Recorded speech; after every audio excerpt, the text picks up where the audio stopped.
Hi guys, Patrick here. You know the routine. Had the cheetah. Well, I would have the cheetah, except that he is currently sleeping. That's right. It's a little chilly here in southeastern Michigan, so he is under the blankets and he is happy as a clam. Um, so of course this is another pop up. Of course, um, we are promoting the show for tonight. The Midnight Society will be returning today. I'm pretty excited about it too. We got some plans for next year. I'm working on something right now that should be a lot of fun. Um, but for right now, we're gonna do this one here. We're gonna be inviting our good friend Danny Nightmare from the Horror Addicts, and of course you may know him as also as Gory B Movies soulmate. And he's going to come on here, and we're going to be talking about The Crow and Daredevil 2003 tonight. Hi, Sue. How are you? Uh, Hopefully you're doing well. Hopefully you're doing well. So yeah, and so this is going to be sort of like a working stream as well. So that's going to be fun. So we'll be up here for a couple hours and just chop it up with you guys. Uh, Whoever shows up. So I was looking at the Golden Globes. So I guess a lot has happened for the Golden Globes. I guess the Hollywood Foreign Press Association, as we know it, has dismantled itself this year and sold the rights to the Golden Globes to Dick Clark Productions, and so they themselves are going to be producing a show on CBS for the Golden Globes. Be the first time on CBS and live on CBS since 1982. Um, Honestly, I looked at the list and I truly don't understand with the list I saw for this year. I don't understand what's the point of doing the Golden Globes and the Oscars. They're one and the same. They're going to be exactly the same thing. There's not going to be any surprises. At least with the Golden Globes, you got that really weird, like what what? And I think maybe they tried to do that a little bit this year. But overall, it looks to be pretty much a Barbie, and more likely or not, Barbie Oppenheimer night. I'm sure they're going to probably pretty much clear everything in front of them. Um, that's just my feeling. They got the most nominations. I feel that they'll probably just go in there and sweep it up. Um, I truly couldn't tell you, you know. And of course, that's the bad thing about the award show though um, is when you suddenly become rather cynical to it. Um, like you just know now that these awards are not done by merit. They're really not. They're done by the studios with the big money, and that's what happens. Uh, there's a lot. I mean, you look at everybody, you look at all the big pictures, and it's like, wow, not very many, not very many indies in there. And no, A24 is no longer an indie studio. They are spending money as just as much as anybody else to get their movies out there on the on award show.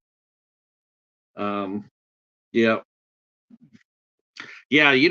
Sort of still I guess they still had one or two really questionable picks on the Golden Globes. Like they have Joaquin Phoenix out there for Beau is Afraid. Nobody saw that movie. Nobody saw it. It lost over $30 million. Nobody saw it. No, why is it up for an award? Um, I just, I dare say, maybe because Napoleon is not did not do that well as far as it's making its money. It's making its money, but it's not like a critical acclaimed film. Oh, what's going on, James?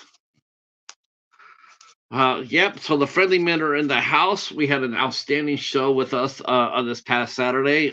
We had we had famed film director Richard Stanley was with us, along with the young filmmaker Ben Thomas, right?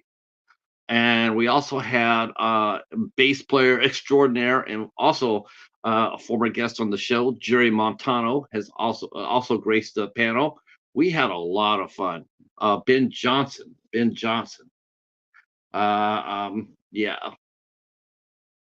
No, the Marvels is going to be making the Marvels will make over $100 million. It's just not going to make it here domestically. It's made its money. It's made its money as far as productions goes. Um, and again, you got to sort of look at the Marvels as being one of those movies that got lit up by the strike, is that they were not able to do the usual promotional push that Disney is well known for the Marvels. And I think Disney's finding out that they no longer can coast on just putting the name Marvel to the movie. They're gonna have to go back to working, pushing, and promoting it. Um, that's yeah. You know what? I don't believe that. I don't. I think studios get off on saying how much money they spend on a movie. Like that's supposed to add prestige to the movie. Like if a movie costs $200 million, it's got to be really good because they put all that money into it. I don't really believe that. I believe a lot of those numbers are just hype numbers. Um, like say marketing and everything else. You don't have to do a whole lot of marketing, but you do got to do a little bit of it. But some things just promote themselves if they were allowed to. I do think the movie got really hurt badly by the fact that they were not able to go out there and promote the show. And that really was frustrating for me because I reviewed a lot of movies during the strike, and the people who are doing the movies that were part of SAG AFTRA, they weren't allowed to go out there and promote it, um, which really sucks. Um, yeah, though that was just all fanboys, though, James. That was just fanboys. They're out there gnashing their teeth.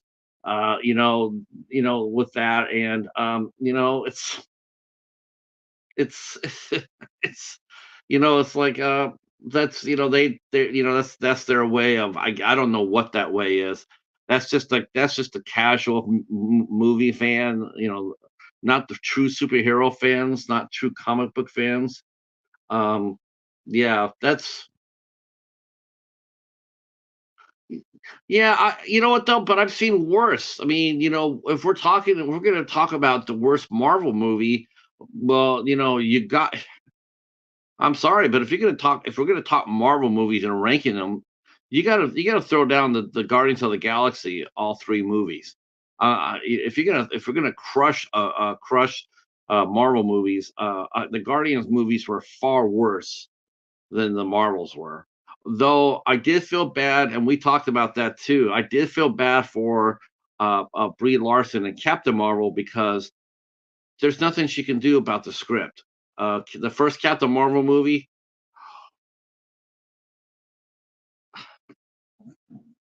I gotta say, the first Captain Marvel movie, I was shaking my head too. I was like, wow, at that what I was just like I was totally confused. I was like, what is up with that? What is up with that? That was such a bad story. Just really really bad. And of course, they're rushing things out through Marvel Plus. You got the She-Hulk that was running out there with really bad CGI. They did get it right with a few of their series, like Loki did really well. The Winter, the the not the Winter Soldier, but the Falcons. The Falcon got the Falcon did really well. Um, um, Moon Knight. Um, I think that that some of those shows did pretty well. Uh, the Winter Soldier and the Falcon probably was. WandaVision did really really well. Um, um, yeah, But I'm taking a break too. It's funny as I've got a lot of the current movies that they've released. I've gotten them from the library, but I have not watched them. I haven't watched any. I did watch though. I did watch. I did watch Daredevil. Since me and Danny will be talking about Daredevil, upside down here. Me and Danny will be talking about Daredevil 2003. So I rewatched Daredevil 2003, and I tell you, you know what? Call me crazy, but man, oh man, that movie is so good. That movie is a lot of fun. It's awesome. I think the fight scenes are great. Colin Farrell sold out for the role as Bullseye. Jennifer Garner looked really good. She was really used great. Um, you know, um, Ben Affleck. Honestly, that's probably my favorite Affleck performance. I really say that. I mean, I've seen some other ones he's done. He's done some really good roles. He's a good actor, but man, oh man, he just he got it right with Matt Murdock. John Favreau. It's fun to going back to see John Favreau, his early entry into the Marvel universe. You know that he wanted to be involved in it. Oh my gosh, you know that he went all in with the Marvel. Of course, he played Foggy Nelson in the movie, and then right after that, um, not more than 3 years later, he's back and he's doing Iron Man. So yeah, he very much wanted to be in the Marvel universe. Yes, Mr. Dan and Whore. Greetings, greetings. There is our guest for tomorrow night's show. The lovely Queen of HoreTube, Jamie Hart, is here in the house. Can't wait for tomorrow, Jamie. It's going to be a lot of fun. We will be talking, not only will we be talking films and seeing how Jamie's been doing, but I'm actually going to be able to talk to her. We're going to talk a little bit, we're going to chop it up a little bit about Skidamarennick, which is going to be one of my top 20 films of this year that I watch. Um, that's an interesting movie. It's funny because it's the first thing I thought of when I was watching that movie. I was watching that movie and then I watched Southbound, and the first two things I thought of was Jamie Hart. I'm going like, Jamie would like this movie. Jamie would dig this movie because both films are very much David Lynch like, so Skidamarennick is an interesting movie. Like I said before, I liked it very much. I liked it very much. Did I love it? No, I don't think the movie lends itself to be loved. I don't. Um, but it definitely does tell a story. It's not just hodgepodge. A lot of people out there, it's like with people watching Mother. Um, Mother is a really good movie by Darren Aronofsky. It's really, really good. It's super good. A lot of people, it just went right over their heads. They never grasped it. They came out of the theater going like, what was that? But it's really good movie, and you just have to rewatch it. Um, and see, Jamie says, I watched Get 'em Rennick last night. You're not going to like what I have to say, and it gave me a horrible headache. Yeah, that is one thing about Skidam Rennick. I will say, it's very decisive. Um, I liked it. Like I said, I didn't love it. I didn't love it. I'm not going to sit there and say, oh yeah, everybody sees this movie. It's going to be an acquired taste. Um, if you do like David Lynch, or David Cronenberg, or a director like that, you're gonna like Skidamarennick. You can handle that. If you like Pie Wacket, you're gonna like Skidamarennick. Um, but if you're looking for a commercial story, no, no, you're not gonna like it at all. If you're expecting traditional dialogue and interaction, you're not.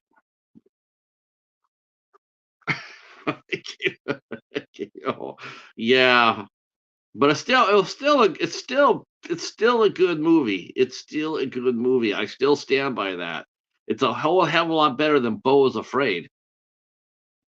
I'll tell you that much. St- still better than Hereditary. Um, So I'm looking forward to now watching. Now we're getting to the second week of December, and I'm starting to really be excited to see what people are going to start putting up for their top 20 or or bottom 20 films. That's always a lot of fun to do at the end of the year. It's like, what are your top 20 films, or what are your bottom 20 films? It's going to be a lot of fun. Um, People with migraines, beware. The filter over the top is so bad. Yeah, the one movie I would tell people to be very careful watching was the remake of Speed Racer. Oh, Jesus Christ. I was really surprised when I saw the preview for that. The only thing I kept on saying is, boy, if anybody has any epilepsy, they're gonna it's gonna trigger it. That thing was nothing but a ball of flashing lights. Oh, I hated that. I hated the trailer. I don't know if the movie's like that, but that trailer was unwatchable. Um, So I wonder if how many people here will be doing a top 20 or a bottom 20. Of course, everybody wants to see the top 20, but I think that we all sort of have I don't know what that is. I think a lot of people, yeah, but oh my gosh, I'm not epileptic, but I swear to God, I felt like I could become one by watching that. All the flashing all over the screen. Oh, I couldn't handle it. I couldn't handle it. I still got to go back and watch it. I mean, I hope it was as fun as the cartoon. I love the cartoon growing up. The cartoon growing up was really cool and very adult. I think that's one thing that surprised me most growing up watching Speed Racer is that people got blown up in people got blown up in that cartoon. Mr. Dan says he's going to do a physical favorite physical media pickups of the year. Oh, Lord have mercy. I don't even know to get I don't even I wouldn't even know what to begin with that. Um, with all the library stuff that I got. I mean, I have, I have no idea. Um, I'm just gonna do the top 20 movies that I watched for the first time. That's how I do my top 20. I do it with the movies that I've seen for the first time. So because I don't get to go out to the theater that much or get early copies of movies and whatnot, so I have to adjust my top 20 list to that. What I physically saw for the first time. So, of course, you guys have already heard me tell you guys over and over my favorite movie of this year, and it's gonna be my number one. It's gonna be Brightwood for sure. Brightwood will be my number one film of the year. Absolutely loved it. I thought it was brilliant. Um, I think it's fantastic. I think it's fantastic. Skinamarink, more than likely, I mean, I have to go back and look at my list, but more likely, I do believe that Skinamarink will make my top 20 list, but it'll be like 19 or 20th. It's not going to be in the top 10. Um, but that's a good idea too, Mr. Dan. If you do the favorite physical media pickups, but then again, like I said, I think a lot of us love to go and see the bottom five of what people see. Or the bottom 10. What's the 10 worst movies you watched? That's what's really going to be interesting for me. I have a feeling. I don't know why. I could be wrong about this, but I do have a feeling the number one movie that people are probably going to hate on this year and will probably make the list more or not will probably be The Exorcist. That's the movie I feel that people will be hating on the most. And I still haven't yet to see that, so I don't have an opinion on it.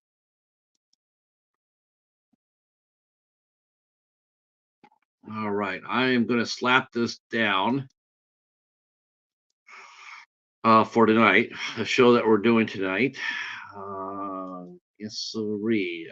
I cannot wait. Me and Danny Nightmare. This is going to be a lot of fun. Um, the Battle of the Heroes, The Crow versus Daredevil 2003. Both great movies. Both really strong movies. He loves The Crow. I love Daredevil 2003. We're gonna have a lot of fun with it tonight. It's not a who what movie is better and what movie sucks. They both are good movies. They're really good movies. We're just gonna talk about which one's a little bit, which one has held up a little bit better. Um, Watching Daredevil today, I haven't seen it for a couple of years. Man, it's so good, so good. The director's cut of that movie, so good.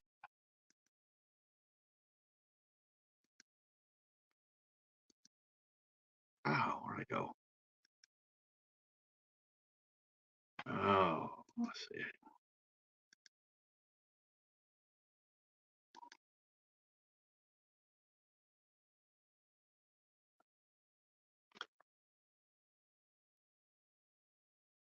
Oh, which one? Which film? Skinner Moranik, Jamie? Wow, I didn't guess it at all. Yeah. See, I wouldn't surprise me that you would have picked up on that first. I Yeah, I'm not surprised that you picked up on it first because, that's more your style. I'm not surprised by that. It did take me to the end to figure it out that, with the story that he was telling. I mean, because I was just sitting there just waiting for things to come to me. You have to be patient with the movie, but when it happened, then, as soon as the big reveal happened, then I was like, "Oh, okay." But I didn't see it coming. I really didn't. I had no idea what to expect from Skinner Moranik. But then again, that was the same thing with Leather with the Eraserhead. When I watched the Eraserhead, I had no idea what that movie was trying to say or how it was going to say it. I was just there, just along for the ride. And then you saw it, and then it's like, holy crap, that's a creepy ass movie, but it's interesting.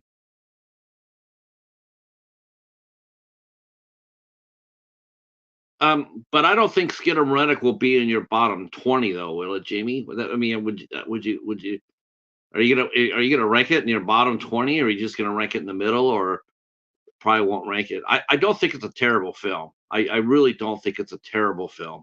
It's not for everybody, but it's not a terrible film. It's like Beau is Afraid. Eraserhead is a deep movie, though.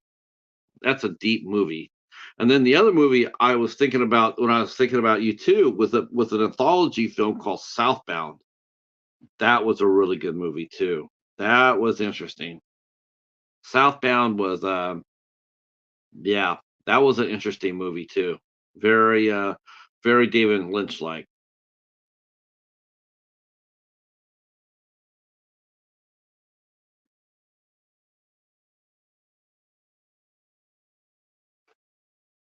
Um Gonna be like I said, it's gonna be are you did you guys did either one did anybody catch the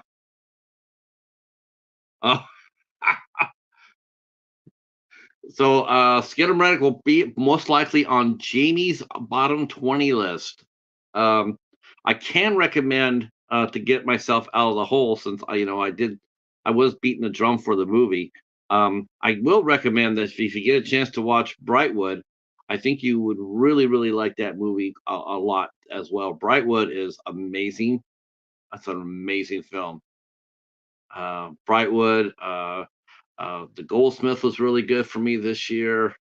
Um, The Den and Bound to Vengeance, back to back, mind blown. Really love that. Um, I Let me bring up. I mean, I don't know what my list is going to be, but this is. I can tell you some of the movies that I did watch this year, and I got to figure out where it goes. But I watched a lot of films. I watched about 150. Let's see. How many did I watch? 142.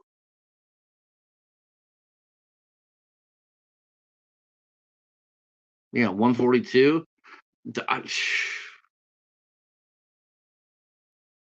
Now remember, for me, the way I do my top 20 is top 20 films I've seen for the first time. That's how I go with it. It's like I have to have seen it for the first time. I have not been able to see it before.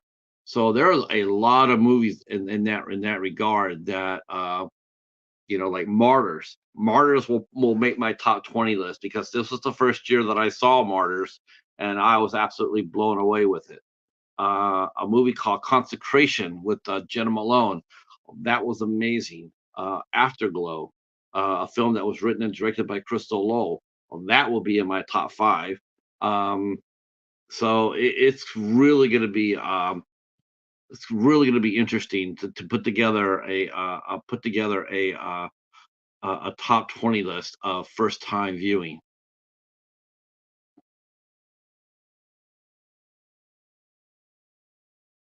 I really didn't watch that many movies that I did. I really didn't watch that many movies that I just absolutely hated on though. I didn't. I will say that. I mean, I'm looking over the list now, and there's a lot of movies here that I absolutely loved. Um, and there's nothing here that just had me, well, other than The Shining, right? That's 'cause I rewatched The Shining this year, and I hate The Shining. But otherwise, but I can't put The Shining as my number one movie as far as the worst movie I've seen this year because I've already seen The Shining. I saw The Shining when it came out. And some movies, when I do the bottom 20, I got to I can't just go ahead and rush down there and throw on Cocaine Shark as being one, as being the number one. It's not that good. It isn't. It's a terrible movie, but it's not really designed to be a good movie. It's designed to be a sort of a bad movie. It's made low budget. You know, not very good acting or what have you. You expect that. Um, yeah, Brightwood is amazing. I'm telling you, it'll you'll thank me after you watch it. It is a great movie. Hey, Professor. The professor put down a Hallmark version of The Shining. Said that was my favorite Hallmark movie. hmm I'll be working the voodoo a little later on the professor. hmm If you feel a sharp pain in your ass, Professor, it's just going to be the Cheetos, one of his claws, clawing you on a model that I got of you.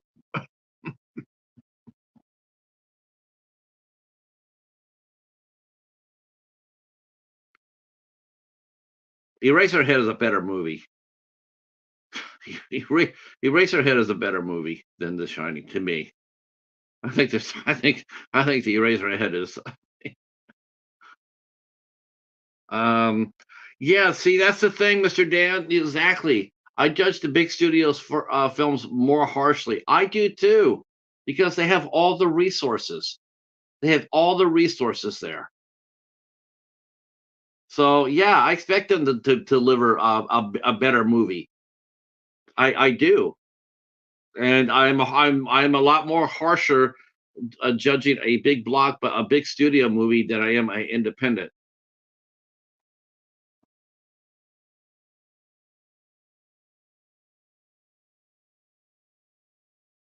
Hey, Kevin.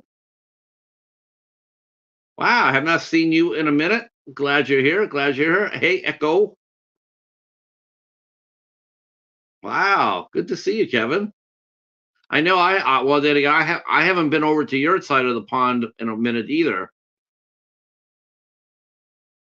I personally think David Lynch is a better director, and as far as the Eraserhead versus The Shining goes.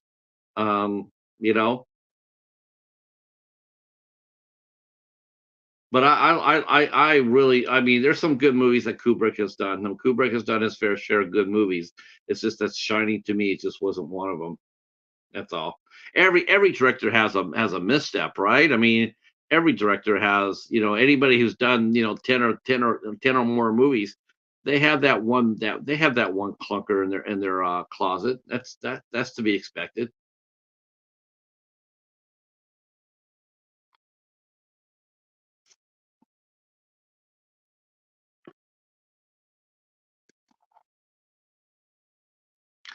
So like I said, I'm excited about our me and Danny chopping it up tonight with Daredevil.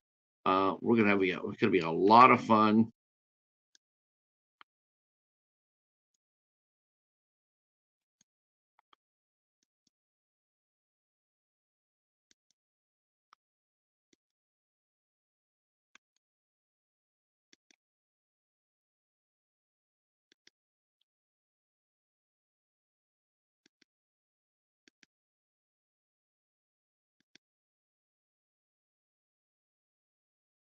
All right.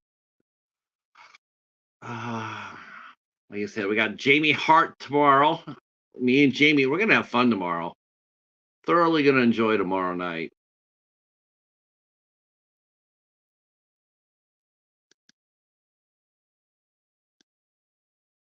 Let's see.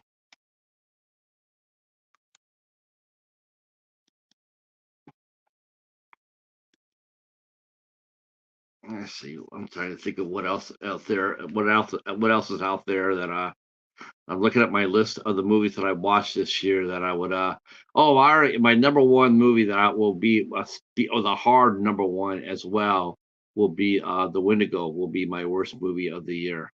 That will be my worst.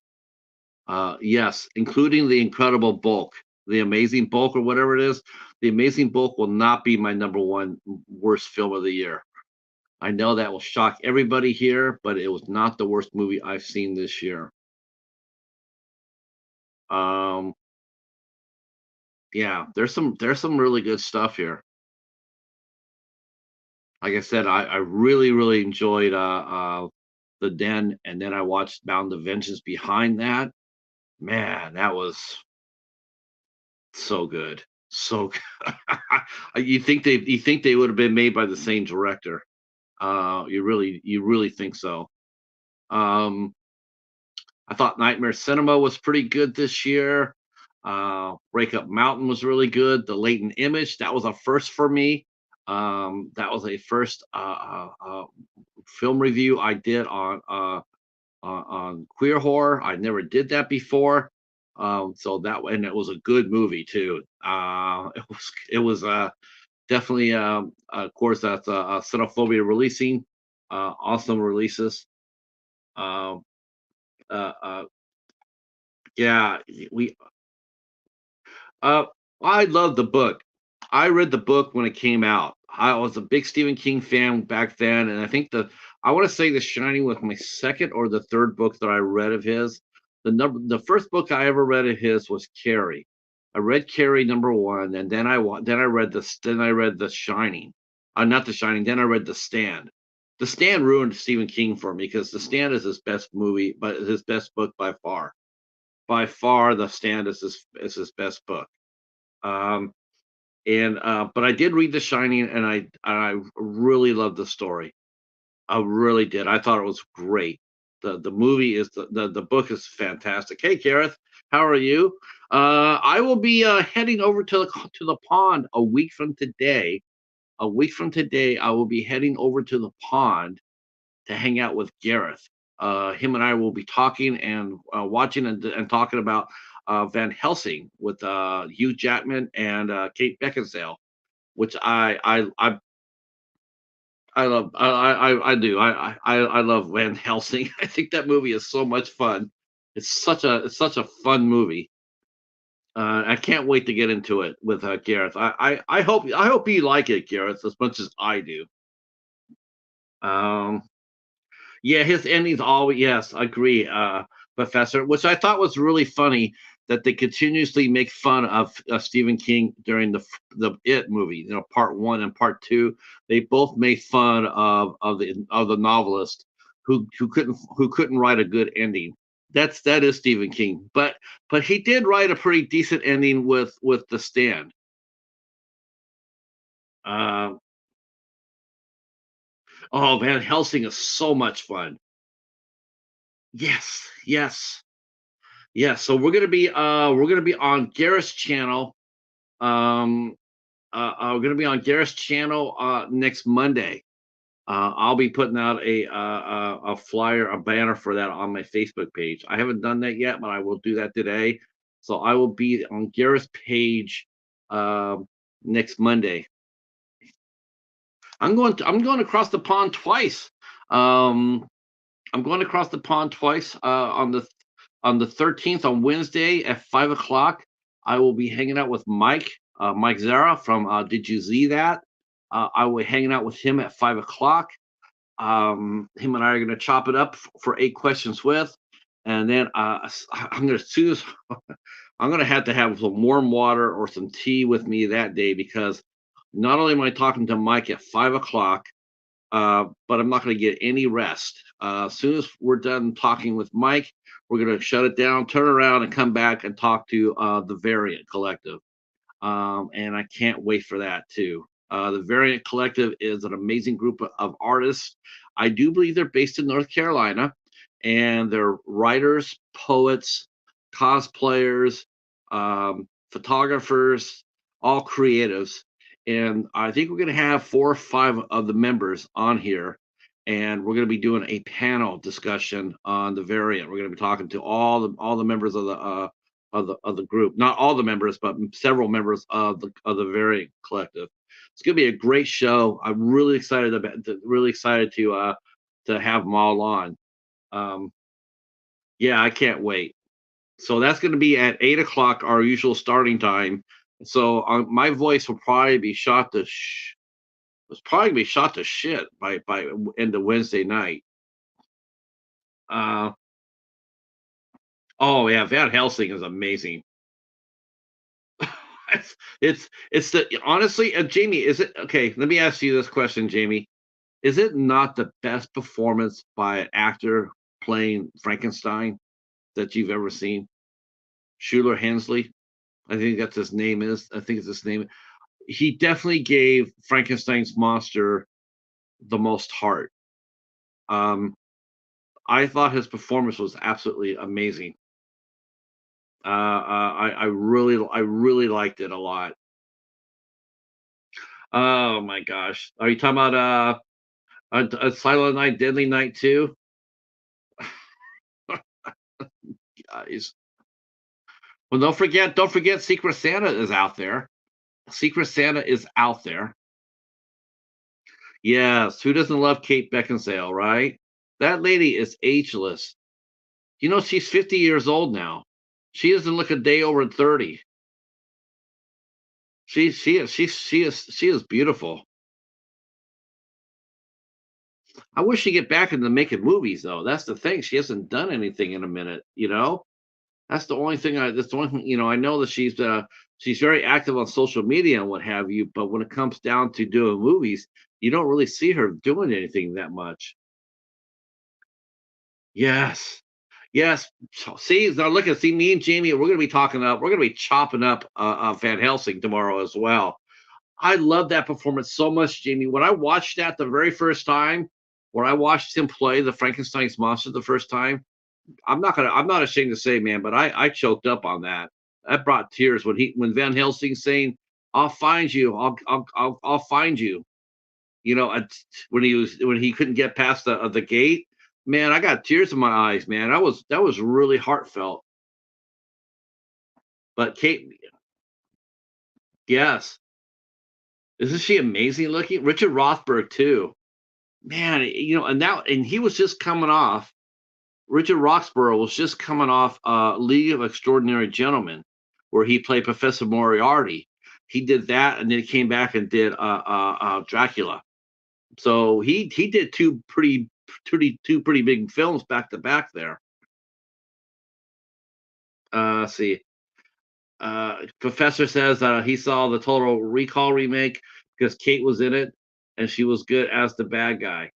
Oh my gosh, she was the bad guy in that. Oh man, that's well, so was Sharon Stone, though. Sharon Stone made a great bad guy in that. But honey, we're married. You won't shoot me. We're married. Consider this a divorce.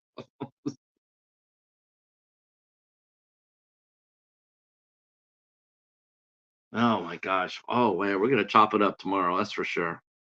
And again, next Monday, I'll be over on Garrett's channel, and we'll be talking all things Van Helsing next Monday.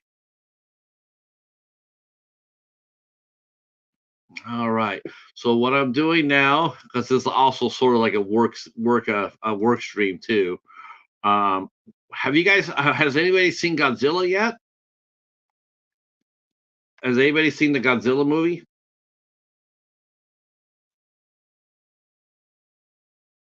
Man, you know what, Professor? I could not tell you. I would have to ask Sir Connery, Sir Sean, why did he hate that movie so much? Because I absolutely love the League of Extraordinary Gentlemen. I love that movie. I think that movie is a lot of fun.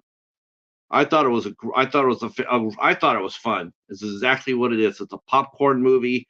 It's fun. It's fast. It's furious. Has a good story in it. Love the cast. The cast was absolutely amazing. Yeah, I couldn't understand why he hated it so much. I really could not. I was so disappointed. I was so disappointed that he had such a since he has such a he didn't like it as much. I wish that people would have been able to tell him, like I loved the movie. I loved your role in it. I loved the part you played. I thought it was really good. Oh gosh, yes, Jason Fleming as Mr. Hyde. Wow, what a tragic character too. He gave that character so much heart. He really did. I mean, and I love the guy who played Captain Nemo. He was fantastic as well. He was a badass. Captain Nemo was a badass in that movie. Um, Rachel Ticotin and Sharon Stone in Total Recall. Yes, though the Sharon was getting up on her though. She was good. If they hadn't been interrupted, I do believe that Sharon Stone would have kicked her butt. But it was a good fight. Good fight.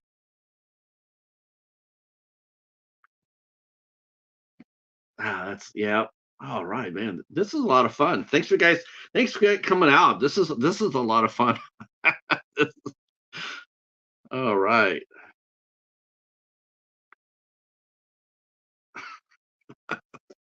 Oh my gosh. I better get some of some of the stuff shared out though for tonight.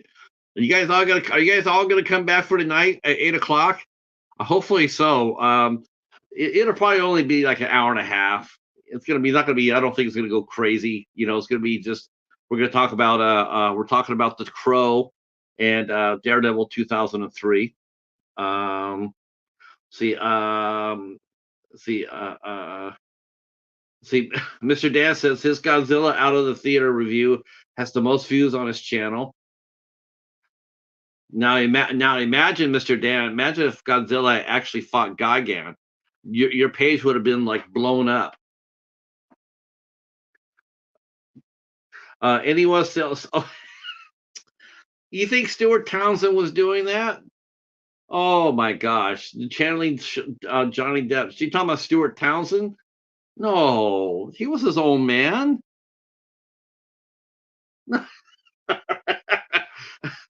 No, didn't you see him in Queen of the Damned? Professor? He was great in that movie.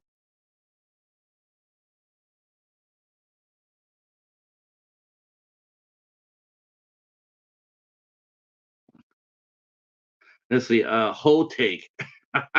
League of Extraordinary Gentlemen. Gentlemen, see rules. If you're wondering about the whole take, oh, all right, all right, man. I'm. This is awesome. See, look at that. See, look at that. Queen of the Dam. Just what? I don't think I have a copy of that yet. And one other thing that me and Jamie will be talking about tomorrow is that we're gonna have to do a trade tomorrow during our talk. I'm gonna be trying to make a trade with Jamie Hart. I'm gonna be trying to trade for her copy of The Haunting of Molly Hartley. I still need to get that, and I know Jamie says that she has a copy, so I'm gonna try to trade a copy, something for The Haunting of Molly Hartley.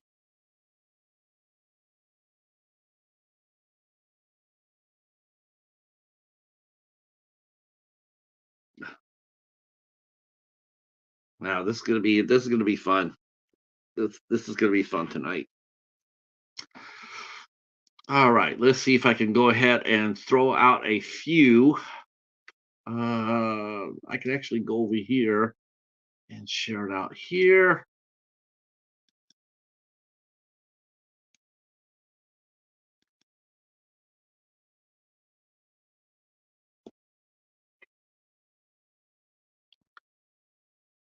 All right.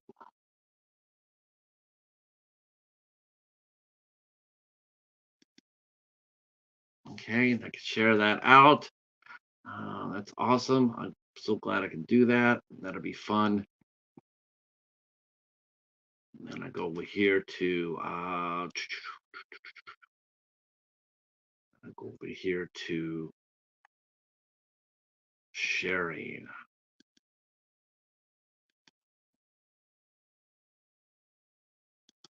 Let's see.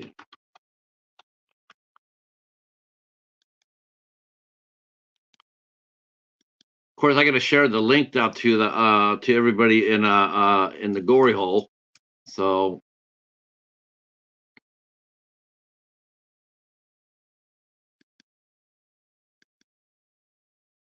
let's see.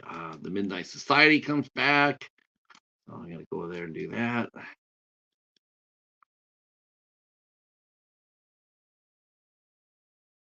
And, let's see. Oh yeah. Guess I should go over there and put it in the in the group too. I'm gonna go over there and invite everybody.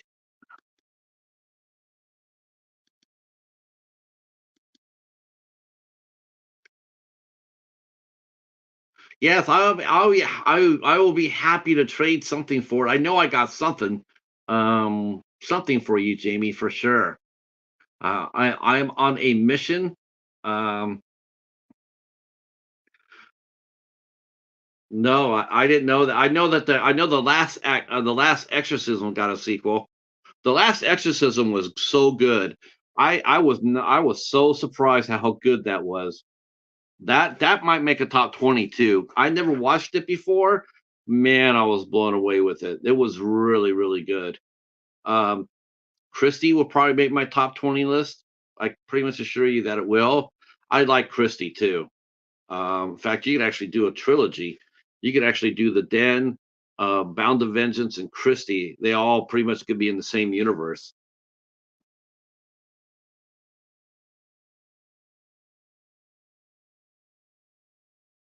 Yeah, yeah. No, not the same actress. Uh, because that was Haley Bennett who did Molly Hartley, and she didn't do a sequel to it.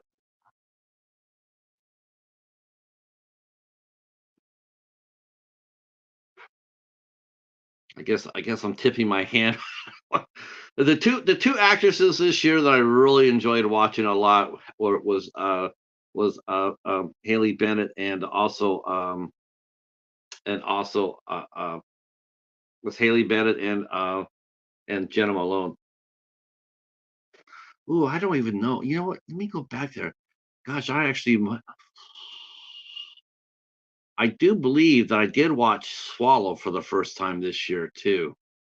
So Swallow will be very high on my list, very high.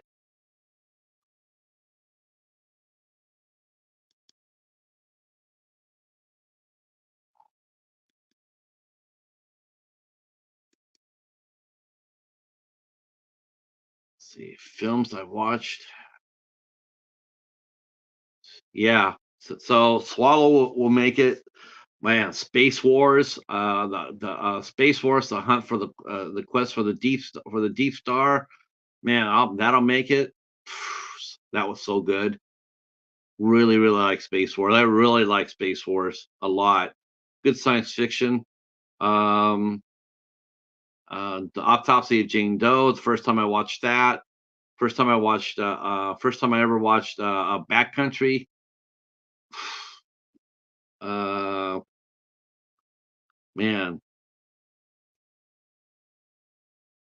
I'm just looking at all the movies that I watched for this year. Dying to Sleep was really good. Um, The Wendigo was not so good. The Wendigo was not so good. Neither was Suicide Club. That wasn't rocking. That was like yikes. Um, man, what else is in there? Uh, I don't know. I don't know if I have enough for a bottom 20. I don't think I do. I don't think I've watched enough to get a bottom 20.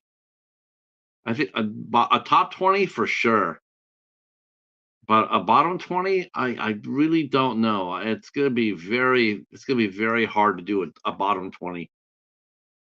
I'm not gonna do it just to do it either. If I can't find 20 bad movies, then that's just how it is.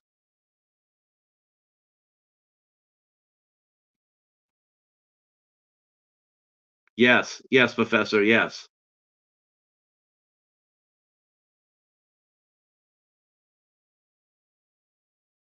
That's the one that Haley Bennett was in. She played the young wife who had a Pika. That's a great movie too. Great, great. That's an Oscar performance for me. I was so moved by that. See, Jamie says backcountry freaked me out so much that I can. Yeah, I get that, Jamie. Yeah, bears are. I'm terrified of bears too.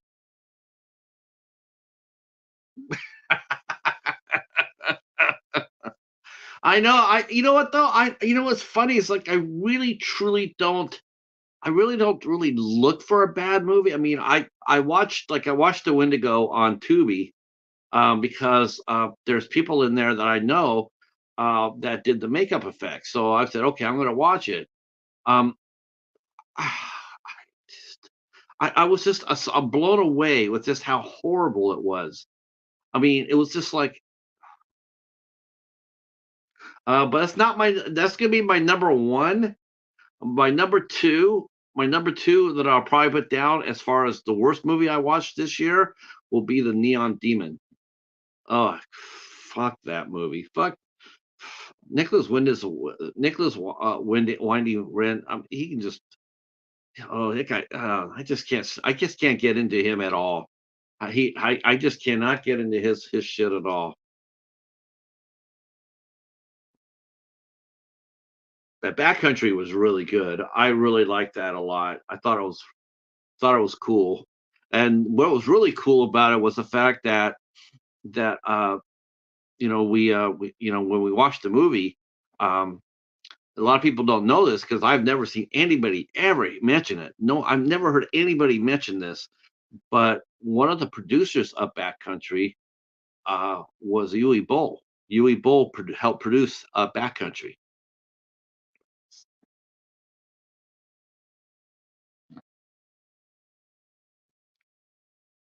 Oh, oh no, I liked Ron Perlman in that movie, Professor, but I did not like Drive at all. Wow, no, really? Oh, oh.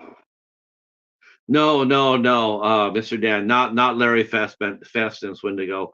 No, I don't know because I love Jake Weber. Jake Weber did the remake of Dawn of the Dead. He's awesome. Um, no, see who did the Wendigo? I don't even know. See, I'll see who.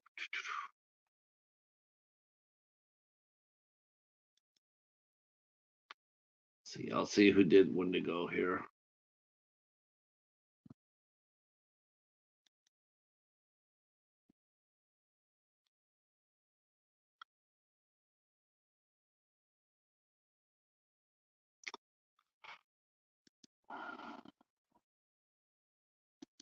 Oh gosh, Laura. Let's see. Trying to think of who the director was.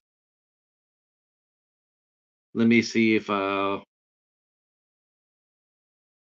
that was just Jake Robinson. Jake Robinson directed it.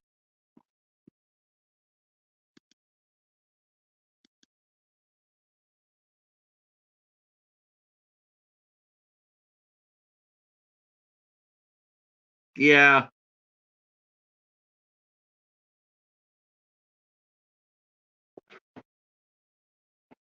I love the idea of the Wendigo though. The first time I ever saw a Wendigo or heard a Wendigo in a story was in a Marvel comics. They had a character called the Wendigo, and it was amazing. It was pretty cool, and I was like, okay, let me start reading about this. So I read about the Wendigo. It's native to Canada, and yeah.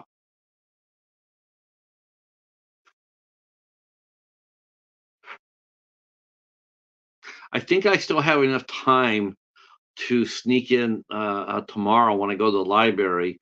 I think I'm going to rent it out to watch because I wanted to make it in before the end of the year.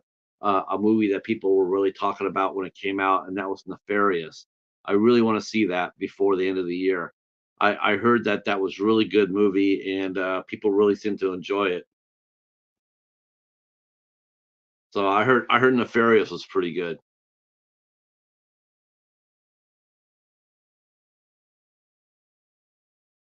I can't wait to see what you guys come up with. I cannot wait to see you guys. I hope you guys all do the. I hope you guys all do that.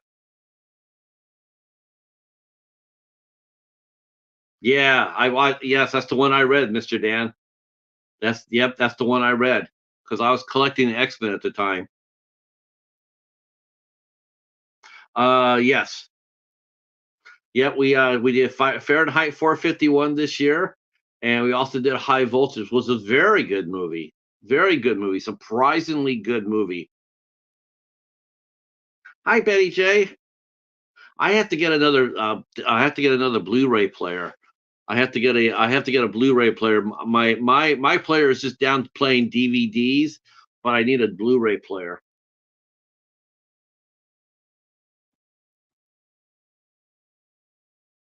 But yeah, that's right, Professor. We watched Fahrenheit 451 and High Voltage. So this is a Midnight Society show tonight. We're gonna be doing the Midnight Society. We are gonna be bringing it back next year. I, I'm thinking that we're going to be. I'm not sure exactly when. Maybe February we'll bring it back, but we're starting. We're going to do it like once a Sunday, once a month. We'll come in here and just chop it up. We might keep the format we're doing tonight, where we just each one of us grab a movie and we go ahead and we hype it up. I know a lot of people are doing it.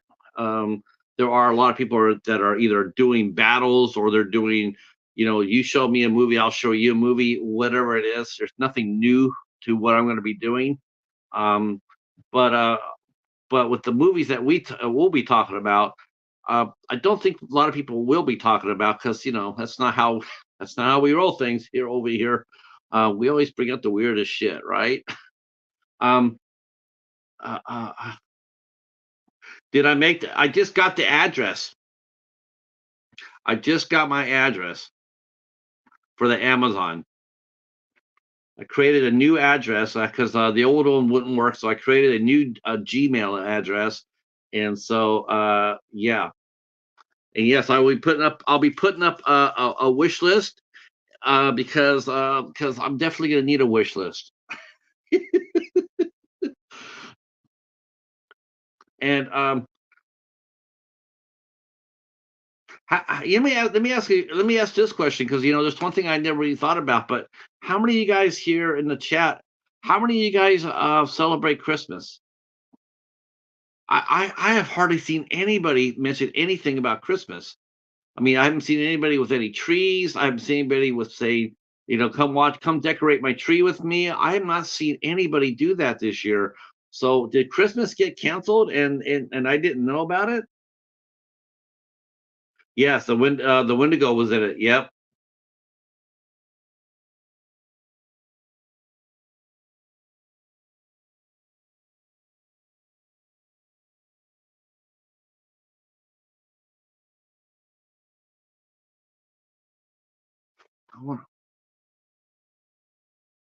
Let's see. Let's see if I can do this. I might be able to do this now.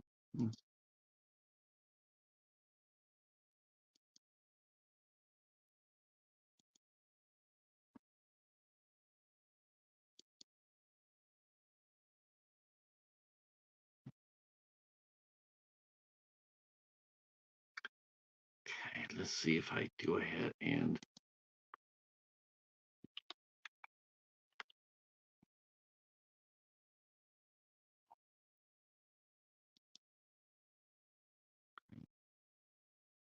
Amazon.com. So what I have to do, I have to sign up for it, right? Yeah, sign in.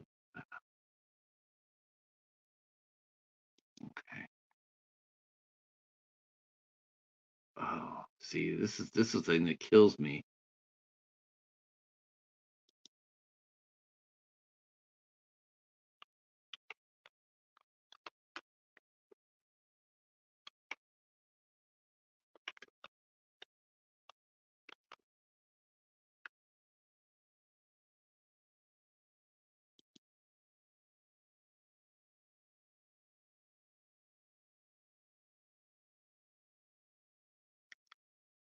What is that? Let's see. Oh,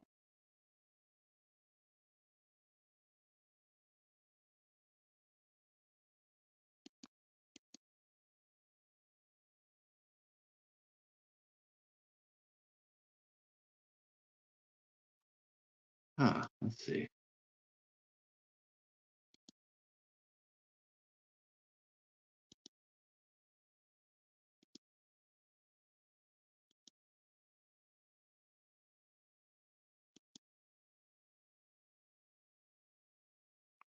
Huh. I have to figure this out. I thought I had fixed that with another account, but maybe not so fast. Okay. Oh, well, it's a pain in the ass. Okay. So back to formula. Back to formula.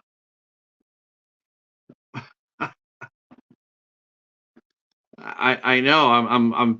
It's so much fun. I'm. we have we have 12 people in here. See, Professor says he's gonna. Oh. Is Bones in here? Oh snap! Bah humbug. Mr. Bones is in here.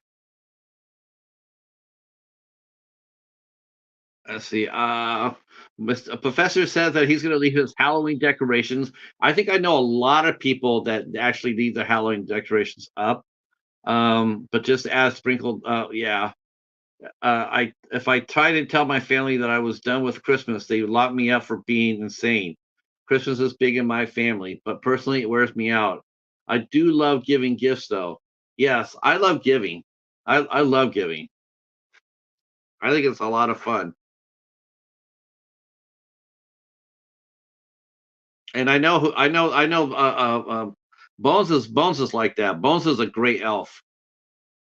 He's an angry elf. No, Axmas. Christmas is known as Axmas here for some of us.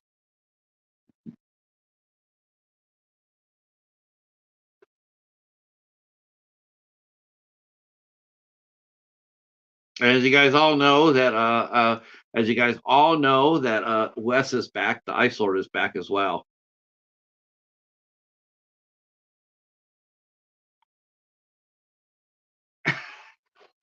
Mr. Bones. If I was single, I have favorite horror Halloween stuff all through the house all year, but I'm not. Yeah, I get that. Let's see. One year I made everyone snowman out of socks. That's cool. That's interesting. That's interesting. Uh, Will there be a boneyard tomorrow, Mr. Bones? Will there be a boneyard tomorrow night? I think there's going to probably be a couple more boneyards before Christmas. Yeah, Christmas is in 2 weeks from today. 2 weeks from today. Oh my gosh, this year just flew on by. Thank you, Betty. I yeah, I made my secondary. Let's see. Oh, okay. Let's see. Someone ping me over here. Let's see what they have to say.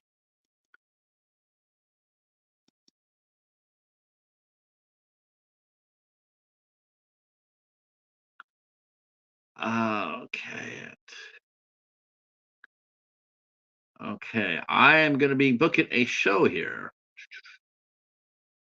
Okay. Oh, I got a new calendar too, boys and girls. Got new calendar, new calendar.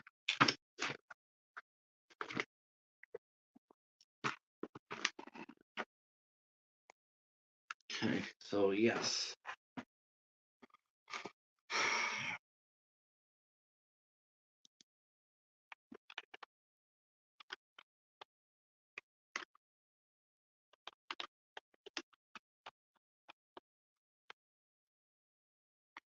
All right.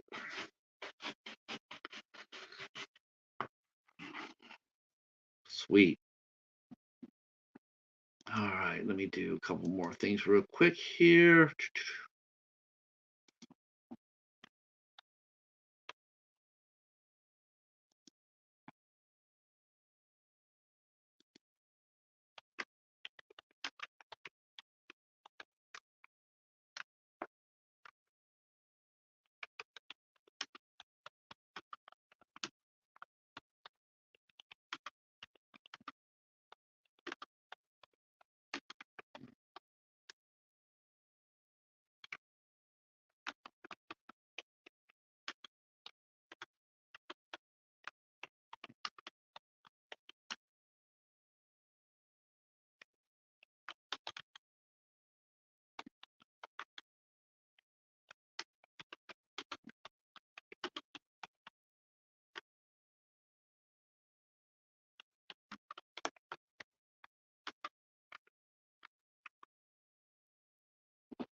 All right.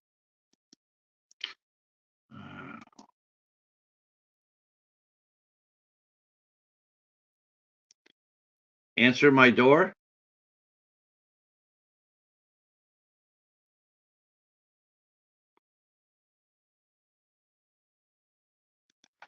All right. Hold on.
If you send me something, Bones, it's not there.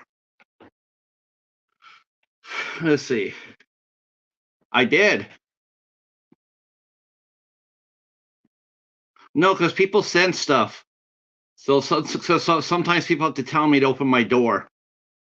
So it's not as far fetched as it seems. A lot of times I get people who do that. Hi, Erica. How are you? Good contest. I don't know how Hobbs didn't win though. All right, let me see. Oh,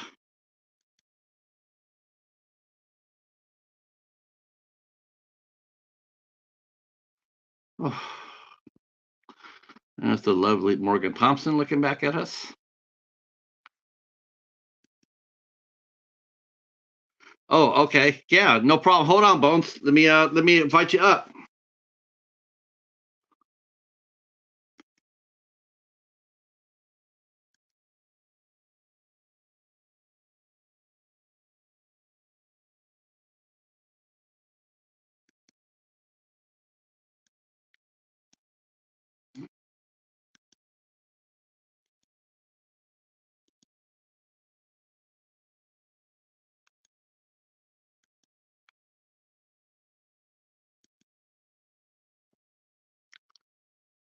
All right.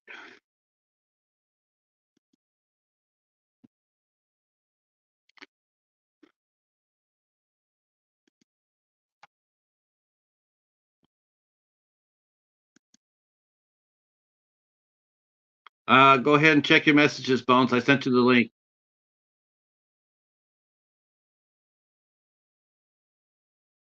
Doing good, doing good. We're just doing a little pre-show before tonight. Me and Danny Nightmare and from the Horror Addicts, and he and I will be battling it out between The Crow and Daredevil 2003. And let me bring you on the OG, one of the old G's of the boutique Ballas, Mr. Bones. Ballas. Hello. Hello. Ballas. Thank you for the introduction. That's right. Now, you know what? I'm now that Wes is back, I just know that next year, secondhand Ballas will be happening. Can't wait for that. Merry Xmas. Merry Xmas to you, sir. You like my Xmas boggling? Yes, it looks very festive. Casey made that last year, I think. He Casey's had it. always he's always up to something, isn't he? He had it in his unboxing, and I cut it out and been using it ever since. That is funny. That is funny. Um, are you going to be doing a top 20 and a bottom 10 list this year, Bones, of all the stuff that you watch? Because No, you watched a lot of stuff. I've never done that. I think they're fun. Sounds like a lot of work. No, no. It's hard. It's really hard. It's actually pretty easy to put the top 20 that you like. It's harder to do the bottom 20,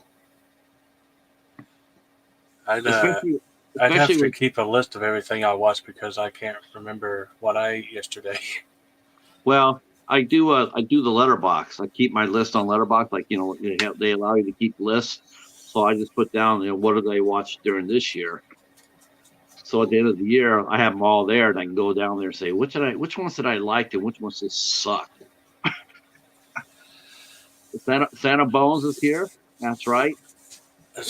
Been trying to work on Xmas horror movies. Last night I watched one because Hobbs suggested it and I hadn't seen it yet, and it's a bad movie. It's called Elves, starring Dan Haggerty. Have you seen it? No, no, but it Starring sounds. Grizzly Adams.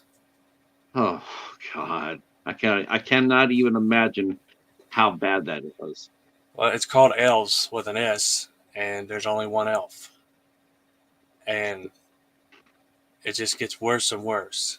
There's this No, girl who she has a bitch of a mother, and she lives with her bitch of a mother and her grandfather.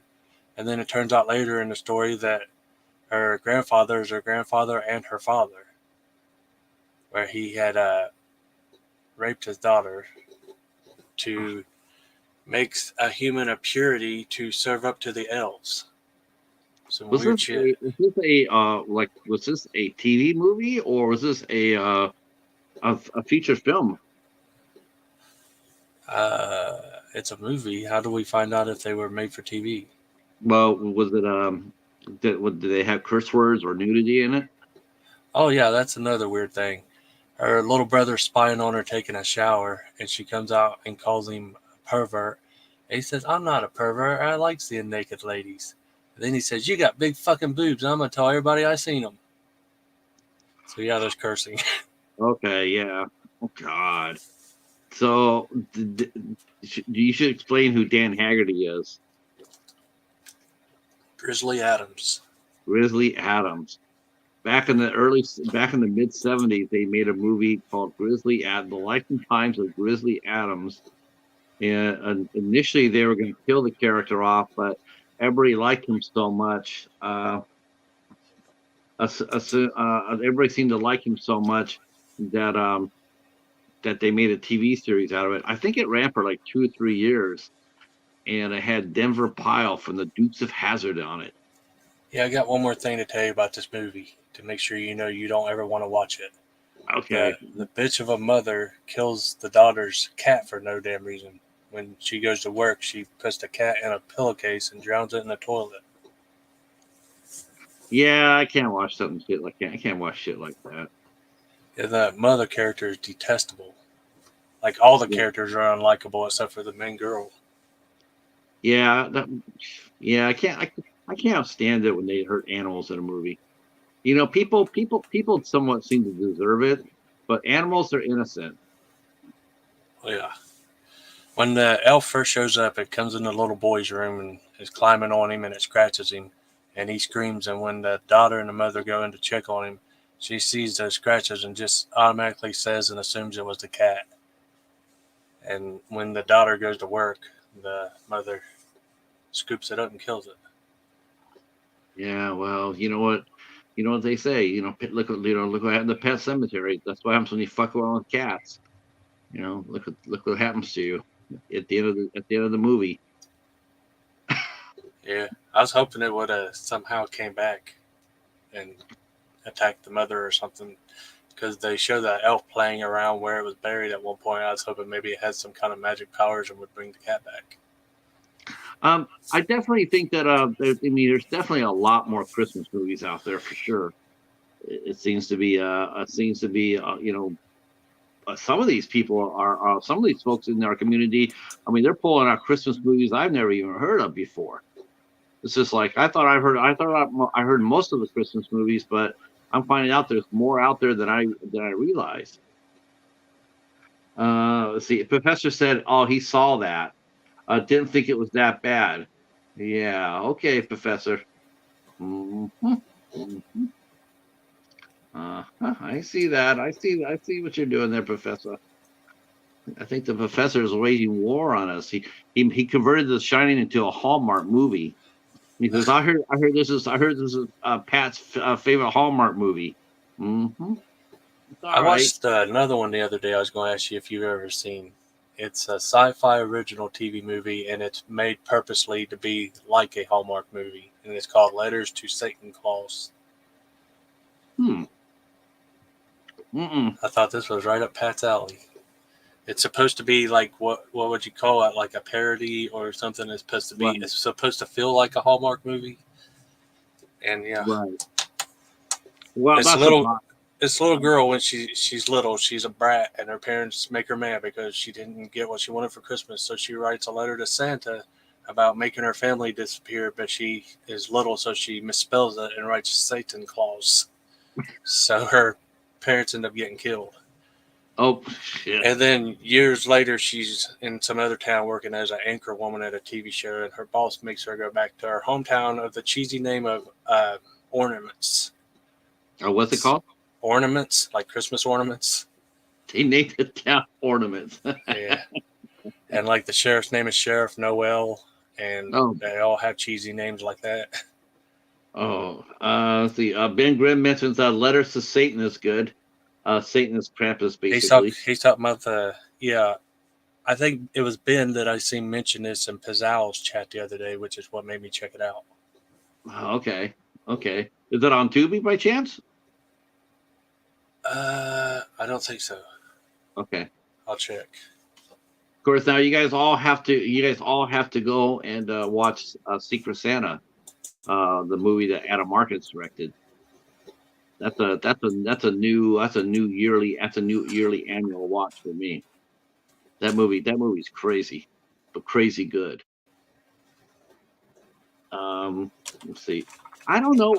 Well, I mean, I know that Eli Roth is going to come back and do Thanksgiving too. So Thanksgiving's going to get another movie. Though I dare say that I think because of the success that it had, I have a feeling before Eli gets his new Thanksgiving movie up and running, I do believe by this time next year there will be a whole slew of new Thanksgiving themed movies out, which I guess is fine. Let's see. Jim reviewed the remake or sequel to Elves. Oh my God, they made a sequel to it. Oh, man, that's just painful. A Hallmark horror movie. I don't think they really do horror movies though, Professor. They do seasonal movies, yes, but they But it's don't not. do any. This Yeah, it's not movie's like not from Hallmark, but it's made just like a Hallmark movie. right, right, right. It's just probably with a little bit more gore in it than a Hallmark movie. Yeah. Whereas you see a cup of cocoa, you'll probably see like a cup of blood, that sort of thing. Um, yeah, yeah. So you're gonna do a boneyard tomorrow, right? Probably. Oh, yeah. Actually, uh, not to put too much on his shoulders down there in the chat, but it actually depends on Echo because if he's free, because I've told him I won't go up alone, so I usually hit him up and see if he's free. He's usually my co-host. Okay. Well, I know you generally go on around 10 o'clock, 10:15 or so. So, if I'm done with mine, which I'm not sure because I'll be talking with Jamie, and me and Jamie we're gonna have a lot to talk about. We're gonna have a lot to talk about. It's gonna be a fun show tomorrow. It's gonna be a lot of fun. Boneyard Um, is at 11. are you gonna start at 11? Okay, we'll be done way before that. But we'll definitely come over and support the Boneyard. And if you need a co-host, just let me and the Cheetah know. We'll come up there and hang out with you. Um, I didn't get to see Psychobabble. Did anybody see Psychobabble last Saturday? On I think Wes hosted it, but I didn't get to watch it.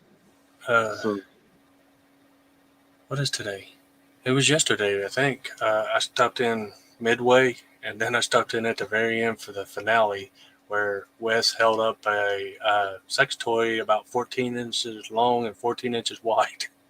He said that he wanted to make sure he brought plenty of D for Curly to cut at. Wes is now back. His back. Mollis. You know what he said? He says I made sure I put a little order in before I went on my vacation, so I had a little something to open up when I came back. And I'm like, Did he? wow, that just made me laugh. That had me crying. Yeah, Echo's Um, telling you down there. Wes was waving a penis around. It was about 14 inches long and wide. Did he say penis? It says penis roll out. Yeah. God. Okay, to all the ladies in the chat, our apologies. But that's Bone. That's but Bones. That's the Ice Lord though. The Ice Lord he's always wacky with that sort of shit. The ladies in the chat are regulars over at the midnight hour in the boneyard, so they're used to the talk. Yeah, yeah. Erica taught me swamp kitty. I have never heard that I never heard of term Swamp Kitty before. either. I've never heard that before. Yeah. Now that I know what a Swamp Kitty is, okay. I guess that's a charming way of because what do they call it as WAP? First I heard WAP. First I heard FAP. Heard FAP. Then I Sweaty heard clam. WAP. Yeah, I heard FAP and then WAP. and now we heard Swamp Kitty.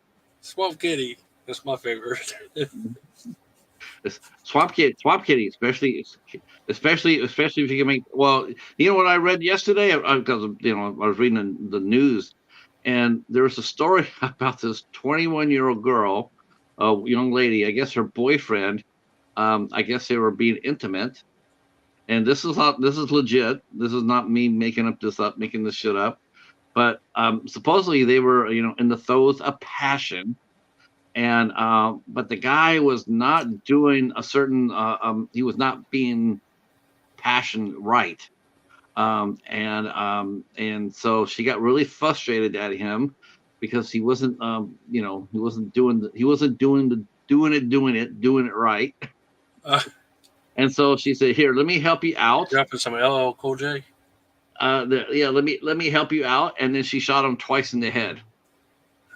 Now that's sexual frustration. Yeah, that's what it was. He's probably edging her. He's probably she probably said, you know what? I'll show you Edge. You think you know me? And then put two in his head. You're on a roll with the quotes. Thank you, Jolly of Saint Boglin. Boggling. Well. We can ask Bones. What's going on? What's going on as far as the boutiques? What are they rolling out in terms of new Christmas movies? I have no idea. I I don't have think no. they. I don't think they specialize in Christmas movies. So the more I'm thinking about this, man, the more I'm thinking that I'm digging this idea about secondhand ballas. And man, I think we should do that.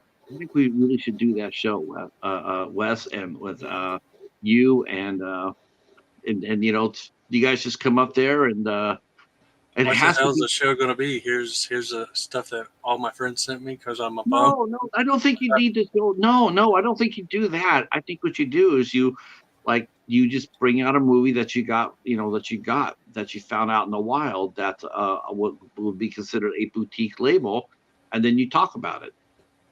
Is it my mailbox the wild? Um, yeah, isn't that something? Well, yeah, you know what? Why the hell not? Right? I mean, why the hell not? If someone sent you, if someone sent you some boutique stuff, it's coming to you secondhand. It counts. It's like Dollar Tree theater because Dollar Tree. Um, I heard from the manager. I talked to a manager. I asked her if they're going to keep doing movies, and she says that they are, but they're still figuring it out because of the different barcodes. They must You be know, figuring something out. We didn't even get nothing for Black Friday. my gosh, yeah, All nothing. my Dollar Trees are dry. Yeah, I was surprised. Hops got some more. And I'm not. Has anybody else gotten anything at the Dollar Tree lately? I haven't. Yeah, he I, threw me off because he put a couple thrift store finds in with his Dollar Tree, and when I saw like the moving thumbnail, I saw Ghost, and I was like, "Holy shit!" He found Ghost on Blu-ray at the Dollar Tree, but he didn't. He found it at a thrift store. And I was yeah, thinking, if he found that at the Dollar Tree, he should have grabbed every copy because that's a good find for a Dollar Tree. that is a good find for a buck 25. Yeah, definitely. Let's see. Echo saying no movies at his, no movies at mine. I do think they'll be coming back. She says that once they figure out, because there's a lot of stores that they're not covering, they're not going to be covering, doing DVDs, so they got to go somewhere. Um, happy bog days, Bogling Fever. happy balla days. That's right. That's right. Bogling. Balla days, ballas, uh, boglins. I'm surprised, Casey. We haven't even mentioned Hobbs at all. We should say his name 5 times to Hobbs have him show up. Horror. Hobbs Horror. I Okay, haven't read let's everybody type in Hobbs Horror, and then we'll see if that'll bring Hobbs into the chat. Dodos. Yeah, Dunkaroos. Pumpkins. Jamie says she's going to check Big Lots too. I hear Big Lots is still selling. I hear that I hear they're still selling. I hear Dollar Generals are still selling as well. Hobbs horror, Hobbs horror, Hobbs horror. Everything in Ohio is dried up for me. Big Lots used to be good, and Family Dollar, no Dollar General years ago around October they used to get these cool cardboard shelves that said stuff something to do with Halloween, and they'd have Uh-huh. like $5 horror movies, and I got some good movies like that a few times, but they stopped doing that. You know, it's funny too. It's funny you mentioned that because that my Meyer store up here for the every Halloween they would go out there and they would put up all the classic Universal monsters. They would sell the DVDs for $5. So the one year that I said, well, you know what, I'm going to go up there and get them. You know, there's 5 or 6 of them. I'm going to go ahead and get them. I go up there. That's the last time they were ever up. Yeah, They were selling, yeah. So, you were but talking about that last year, so I hooked you up last year and this year, but that I was went the last I of went them I this have. year. Yeah, this year I went and they didn't have anything. So I was like, oh. But I got three of this. There's what? There's three. There's six of the original, right? There's Dracula, Wolfman, the Mummy, Creature from the Black Lagoon, Frankenstein, and is it the Bride of Frankenstein? I have no idea. That's why I sent them to you because I'm not really into them. Oh, you're not into the classics? I never watch them. Wow. So when you said you were looking for them, I sent them to you because I don't put Yeah. them in my player. Well, this year, last night and today, I already did one. I did a collection one for Dollar Tree Theater, but I did another one, a Perot. Man, I'm so into this show right here. It's such a good show. It's the production design is flawless. Such an amazing show. And then again, of course, I watched Daredevil for tonight. Um, yeah, Was that a director's cut or something? yeah, I got the director's cut for Daredevil. Man, what a great. Oh, Ben Grimm just said he just left Big Lots. Did you see any movies, Ben? You know what the first store was that quit selling physical media that I recognized? You know, like when I walked in there, I normally would go and look at the physical media. The first store that I noticed that quit selling was Ollie's. Ollie's used to be amazing. They used to have some really obscure shit there. I used to go over there and they would have all these weird ass TV series, single seasons, never the whole series, but they would have different Yeah. seasons on. Honestly, that made Ollie's obsolete to me. I love that they sell movies, and like you said, they had stuff you wouldn't usually see. And then they told me they was quitting, and they stopped selling them. I stopped going there. Yeah, that's the funny thing about it is. It's like that's the funny thing. Like when I think about going to when I think about Target, it's like every time I go to Target, the first thing I would always do is, well, I go to the pet store. I would go to the pet area first, look for clearance, look for clearance. But after I go to the pet food area, I will always go down to the movie section every single time. Then after that, then I go shop for other things. But Yeah, man, I have the Daredevil you have. I just didn't recognize it because mine's on a triple feature, so the artwork's smaller. I nice. have a triple feature: Daredevil, Elektra, and Fantastic Four. Um, I like the was that the Fantastic Four with the original one with Michael Chiklis and Jessica Alba. Yes, Yeah, yeah, and I like Chris that. Evans. Yeah, Chris Evans, Human Torch. I like that one. I thought the Silver Surfer was too ambitious for it, but I like the first one a lot. Um, yeah, but I think Daredevil 2003, the director's cut it's an amazing film. It's, it is the it. I mean, it's the best of the three, for sure. I know, even though, see, Ben says everything is on clearance as far as media goes. Wow, Which so they're clearing it all out. My town sucks. What's funny is all the stores that used to have stuff doesn't anymore. But if I go to the next town over, I can find stuff. Like last time when I was at my doctor, the next town over, I found stuff at their Big Lots. How far away is your town from the other town? Uh, I don't know. It's like 3 exits. Well, that's not that bad. It's not that bad. But I take it you don't like driving freeway. Not really, no, because the speed gets higher and you have to go that amount, or people behind you would get pissed off. Yeah. See, my town is terrible for shopping. Usually going out shopping in Erie. Okay. Ben Grimm says I only got to Ollie's for weird foods and action figures. Yeah, they did have some weird foods there, didn't they? Oh my gosh, yes. Well, the weirdest place to go was like a store called Home Goods. You go to Home Goods or TJ Maxx. That's the first place I ever saw the Hunger Games at. They sold the Hunger Game books there way before the movie came out, and it was like and every time I saw it there, I'm like, what is this about? What is this about? And so I finally bought the first book, and I didn't watch it until after the first movie came out. But um, let's see, Ben Grimm says have to go to a whole nother state to shop. Yeah, yeah, that's interesting though. Yeah, Ollie's was the first store that quit, and then slowly but sure. You know what? I just think it's good. I don't know. I just feel like I just feel that they're doing this despite they're cutting the nose to spite their face. Um, yeah, yeah. I mean that you're right, Ben. They were too ambitious. The same thing happened to Green Lantern too. They're trying to bring in Parallax, and it was just like, holy shit, dude! This is your first movie. Nobody even knows who Parallax is. Don't try to bring him into the party. It was just like it was way too ambitious. Jamie says he loves TJ Maxx.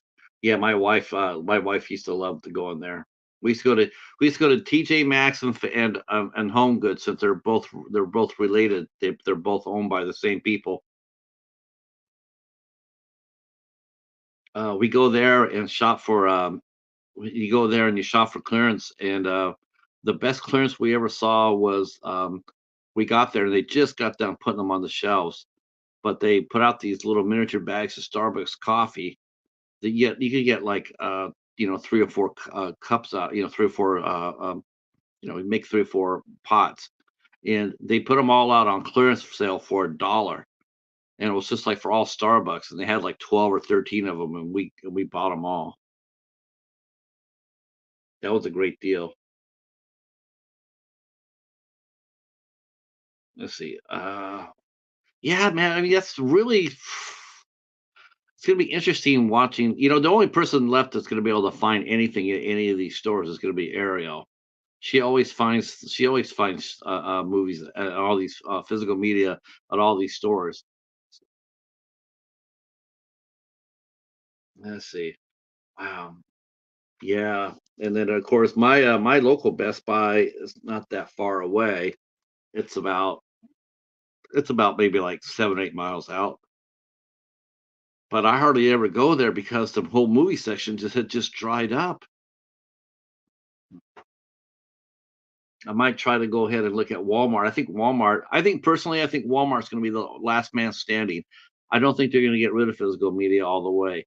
I think they're just going to sit there, let everybody else get rid of it, and then they're just going to keep it because they know that people are going to want it and they're going to go look for it, and people know that that's what's going to happen. No, nobody else has it, but we do, and so people will come in and buy physical media from Walmart.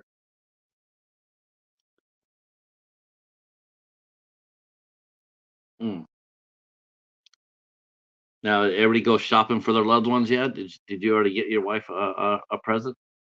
President's bones? Not yet. Yeah.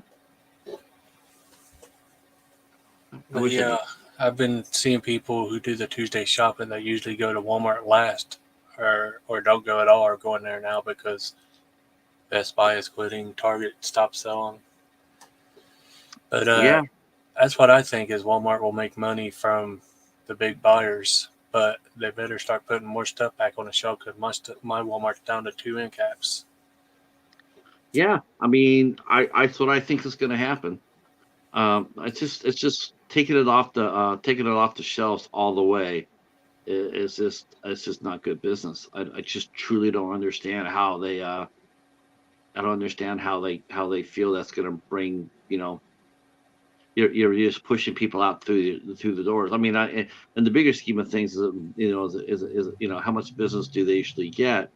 Well, the thing about it is, though, is you can't what a lot of stores forget, is the fact that when people shop at your store, it's all about impulse. It's like you go in there for a cup of, go in there for get some peanut butter, and then you swing over, and next thing you know, you're picking up a movie, or a Oh yeah. figurine, and When it's we like, go up there to pick up like medicine and stuff, my wife will go to pay bills or get medicine, and I always go straight back to the electronics to look at the movies. yep. Let's see. Yeah, there's no good shopping in Jamie's area anymore. We recently got a Target, but it's really small. I drive 45 minutes for variety. Wow. Walmart's always been where I got my physical media because I live in a shitty town and all I ever had was Walmart and Kmart, and unfortunately Kmart went out of business. Yep. Ben saying his local Best Buy did that new redo where they don't even have a movie section.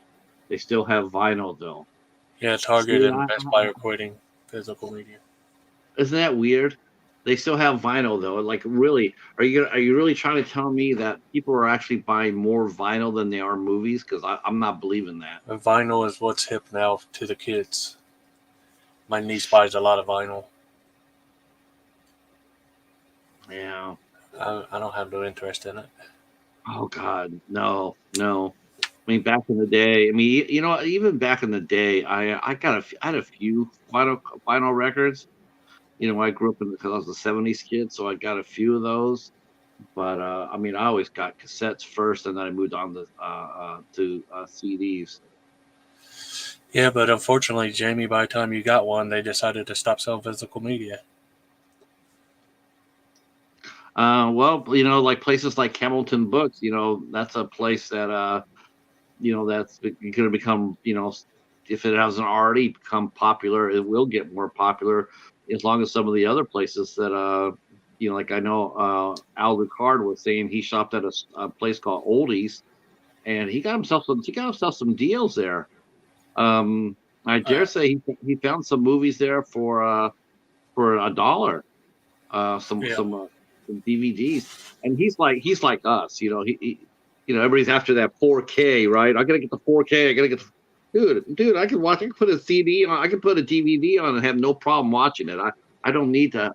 I know. I know you don't feel that way. I know you need to have the latest 4K, Bala. But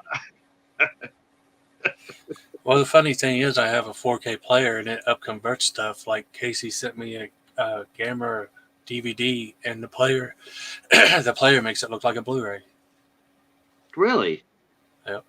I thought you had to have a 4K TV in order to play a 4K player. I do have a 4K TV. Ah, okay. You have to have the 4K TV player and a 4K HDMI. Look at that. Shit. You should do a tutorial on how to set up a Bala system. Um, yeah, I just got a regular. I don't know what regular TV I got. Just I guess it's the flat screen, and still got my DVD Blu-ray player, but for some reason it won't play the Blu-rays anymore. It's not because it's broken or anything. It's just that I guess it got outdated. It just can't read the DVD Blu-rays anymore. It's weird. It is weird because I still buy Blu-rays. I mean, I still buy them. I got over 1,000 of them. You would think it just would poop out altogether and not just play one format. Yeah, it plays DVDs perfectly fine. Uh, yeah, I can't believe that either, Ben. I can't believe that either. I just think it's just going to go down to video on demand. Like the archive, Warner Brothers archive.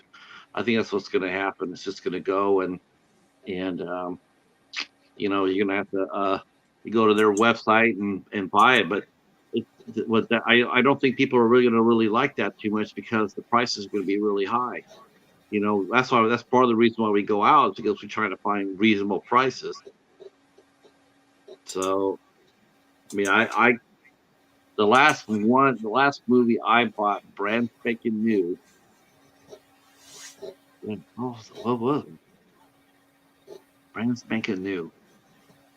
Man, I can't even remember that. I mean, I got stuff from Hamilton Book, but I mean, talk about like like going to Target and buying something. I can't even remember the last thing I bought. Everything else was so high. The last thing I bought at Walmart was the Winnie the Pooh Blood and Honey Steelbook. That got a steelbook release? Yeah, I think it was a Oh, Walmart exclusive. you're kidding me. Wow. Real? How much did you pay for that? 1996. Oh Lord. For that movie? That movie's like horse poop, I heard. Yeah, but you just heard. You're not going to watch it, are you? You're I just will. going off hearsay. I enjoyed it. Well, when it rolls through my library at a quarter, damn Skippy, I'm all over it. I liked it. Okay. A lot of people are just going to say, I'm not going to watch that because it's from a childhood cartoon, or they'll go off hearsay. I still watch it, but I don't think I paid $20 for it. No, I wouldn't do that. That's just like, $20, 1996 is cheap considered as some prices. yeah. Well, Like if you want a 4K up there, it's like close to $40, like uh, $27.99 or something.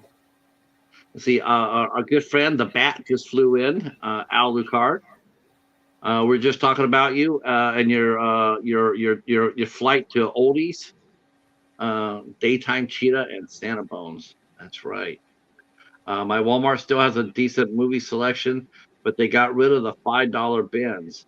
Wow, really? I thought you would think that they would keep those $5 bins. That would be the wow, that would be the hook. I miss when they were $5 bins. They went up to $7.88 last time I seen Damn, one. DVD. They're selling DVDs for $7.88. I think it was mixed with DVDs and Blu-rays. I was gonna say I don't know anybody paying $8 for not at a bin. Yeah, I have never. I'm gonna have to go in there and explore that, Al. I'm gonna have to go over there and explore that. I have yet to do that. Wow, that would be cool.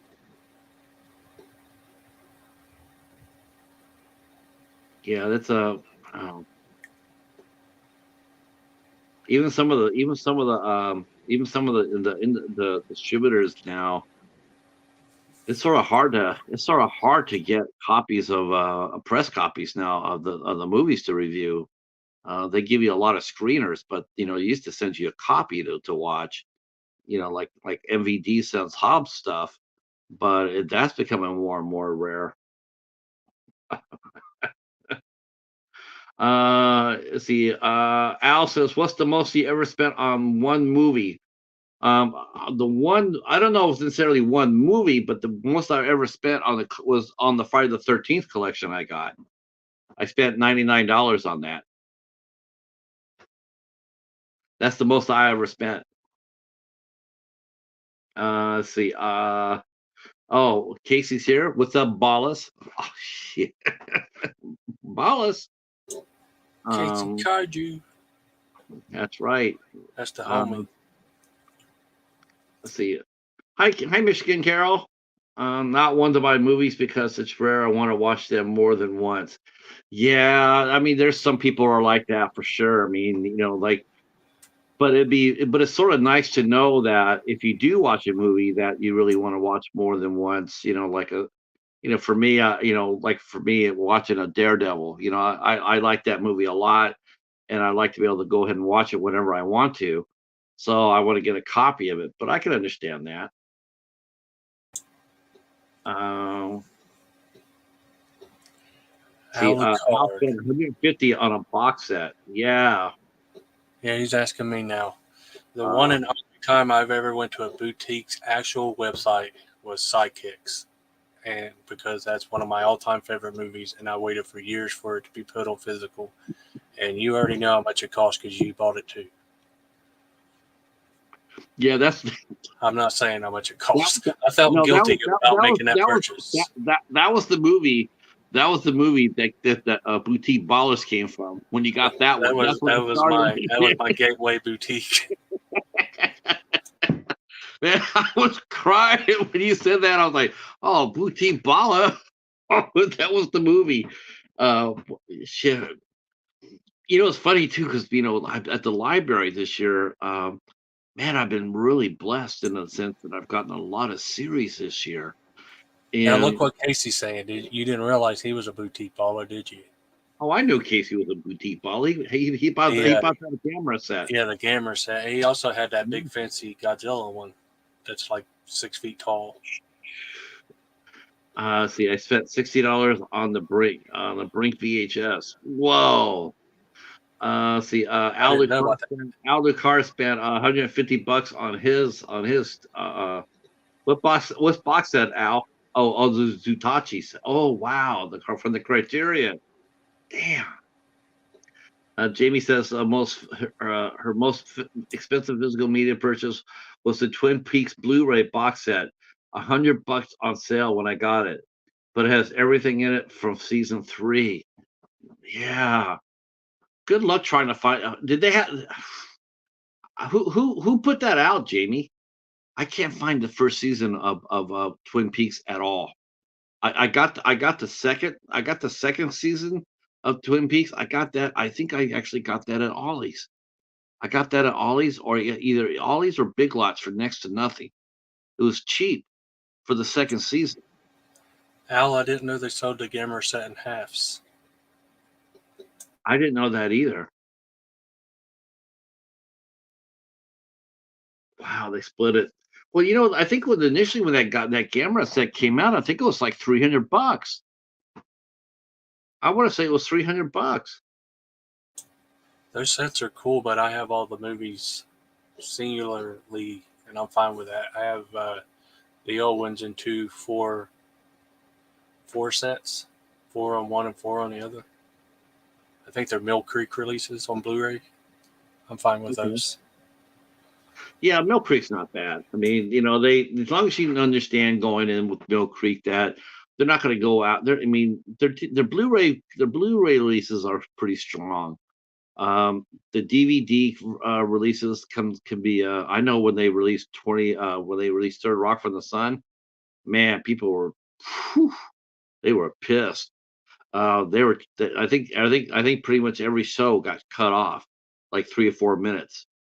They got cut off. It was like they didn't end properly, and that happened to everybody. Uh,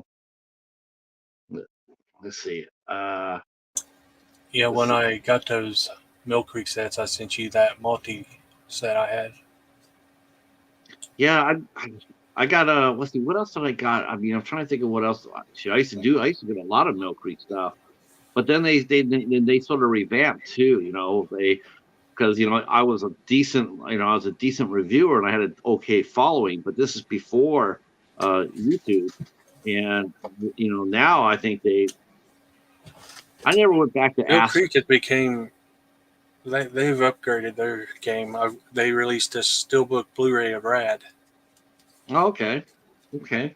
It's a It's amazing what gets released on Blu-ray. I mean, on steel. Mondo Selection Blu-ray steelbook with a plastic slipcover for Mill Creek. When Wow. this is another one I waited for years to get physical, and when it came out on Vincent 4K, it went out like that, out of print, and I was just shit out of luck. And then Mill Creek came out with this one, and I grabbed it.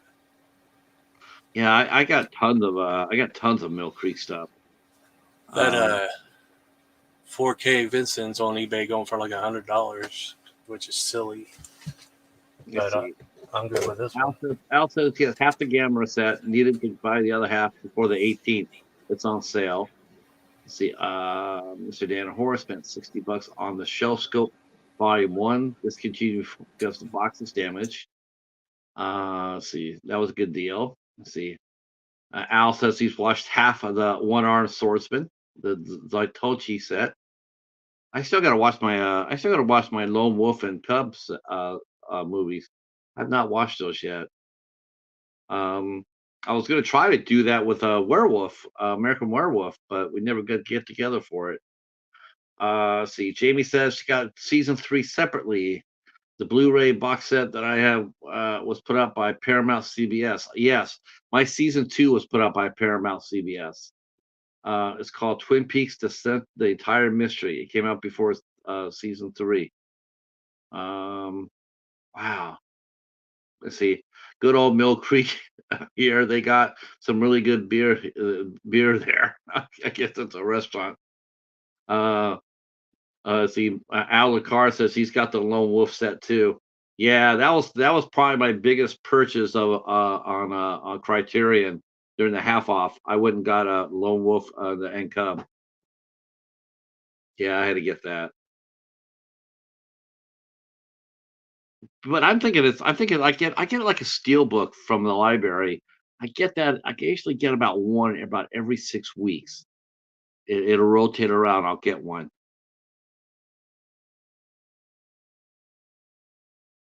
And it's that time. I just hope that people continue to donate. That's the thing. I mean, I'm just hoping that they just continue to slide them on down. So you know.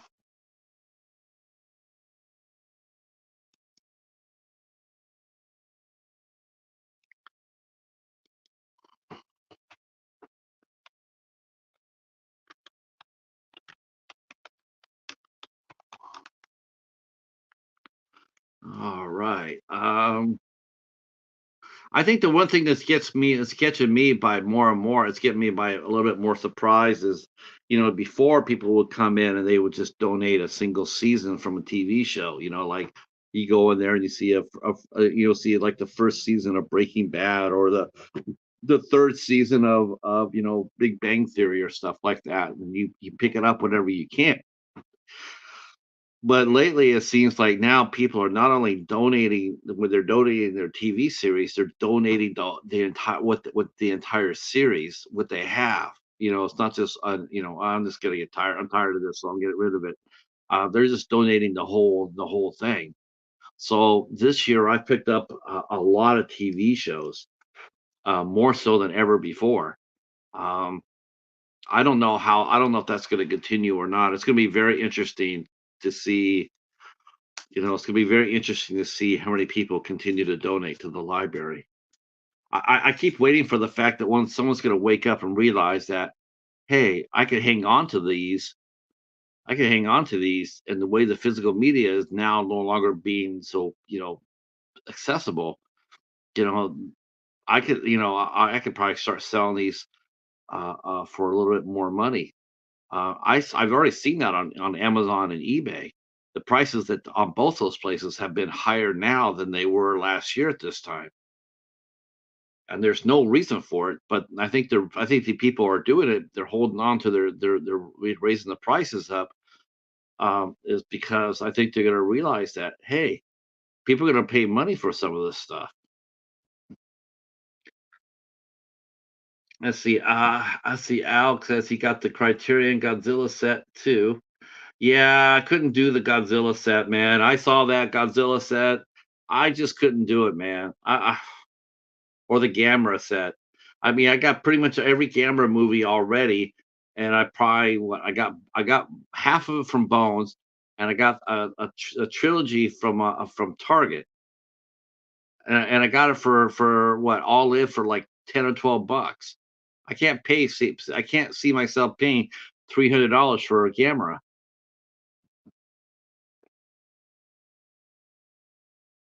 Let's see. See, the best part of the box set I have is came with Twin Peaks, the missing pieces, which is all the stuff he cut out of the Firewalk with Me. He made a whole second movie out of it. All right, all right. Echo saying, when you're the brother of the guy who runs DC, I guess you get to play. I guess you get to play with who you want. Uh, yeah, yeah, isn't that something? But Sean Gunn, he's all right. He's not a bad actor. Um, let's see, Mr. Dan Horror. I'm going. I like going to Declutter or Dark Side Records. Some of their used stuff has never been opened. Yes, yes. I've gotten a lot of that stuff too. I've gotten a lot of stuff that's been unopened at the books at the bookstore, at the library bookstore. Shockingly a lot. Um, I always think of, though, every time I see that, I'm wondering. I always wonder, like, okay, so I'm getting a brand new factory sealed, and I'm thinking, one, they either shoplifted, they either shoplifted it, or they or the so they got it as a present they didn't want, so they're just regifting it. Uh, I got season one of that, Mister Dan. I got the out of the first Kung Fu series. I got season one. Great shape. Let's see. Hey Mike, how are you, sir?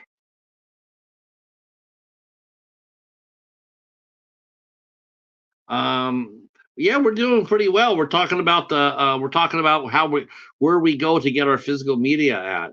Um, I don't know. I don't think Gareth is still here, but where do you go to get physical media? No, Carol, Michigan, Carol. No, Goodwill's the last place I would go. That's the last place. It's so expensive at Goodwill.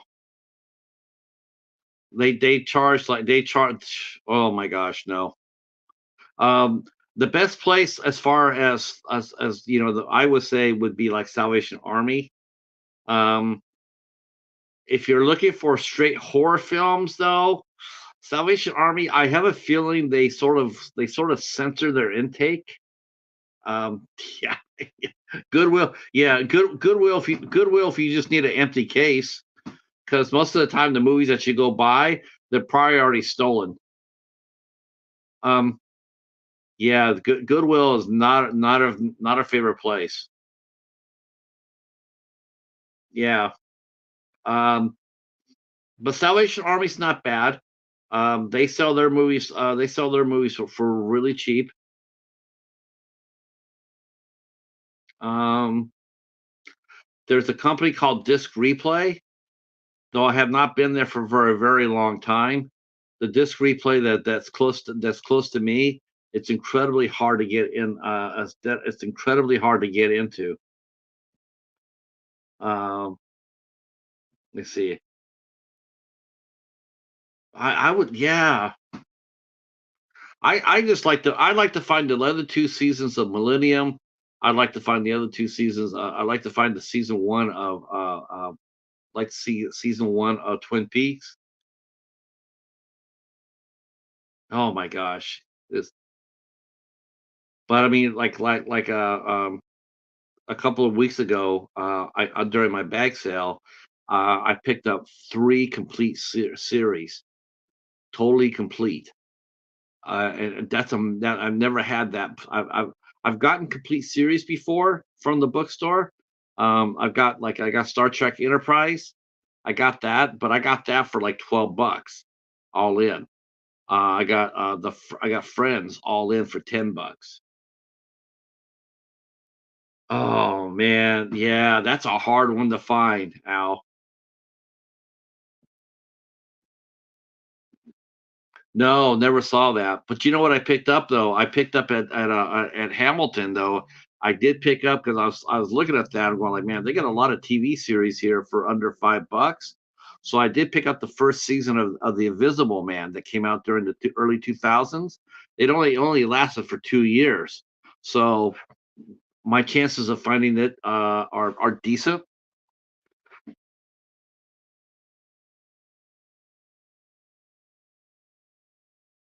Yeah, I gotta get out there in the thrifting, and I gotta go out there to more thrift stores. But the last few times I've been up to the, Salvation Army, man, I have really struck. I haven't gotten anything from them. It's like I've the last 10 times I've been up there, I haven't found squat.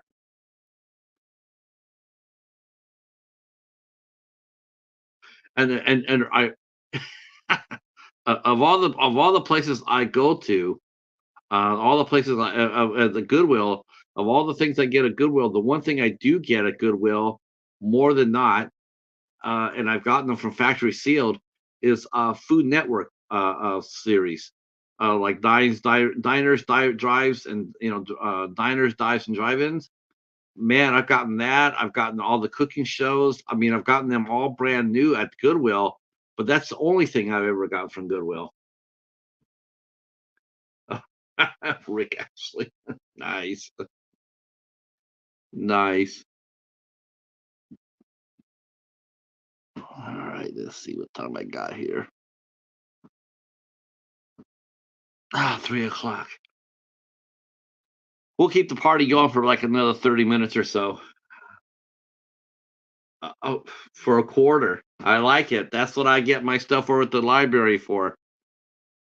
That's what I get my stuff. That's what I get stuff in my life. But tomorrow we're gonna be having it out, I guess. Well, at least I am. When I get there tomorrow morning, I'm gonna be talking to the people who are volunteers who are putting the stuff on the shelves, and I've heard that they've been starting to sell. They're starting to sell stuff that they're getting online, and we've heard that now that they're starting to sell stuff online, and that's really not what they're supposed to do. We pay for the right to go in there for first rights, to shop things first. And now they're putting things online. That's taking that away from us. So now we're not getting first crack at anything. So tomorrow is like, well, if you're going to do that, then you need to refund us all of our money because you defrauded us. You yeah, we pay for the right to go in there to shop and get those things that are coming first. And so uh Jamie, yep.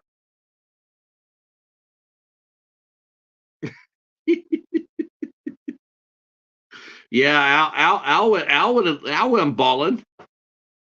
Yep, Al went balling. I didn't go balling this time. I did not do any criterions or anything. I did not. I am yeah.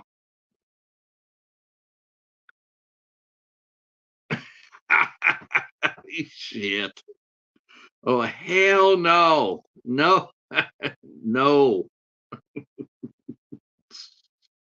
Uh, I would you know what? He would have to pay me. He would have to pay me. No, not gonna do that. Oh shit. No. Oh, you got some I got Cynthia Rothrock. She's doing it. I'm not sure I'm not sure where it's at, Al, in terms of production, but I do know that she got some old friends from the 80s and she made a Western film called Black Creek. And I'm just not sure where it's at as far as it being released or not. Uh, so I'm not sure where that's at, but it would be cool to see her in the Western, that's for sure. Eddie Deason. Oh my gosh, no.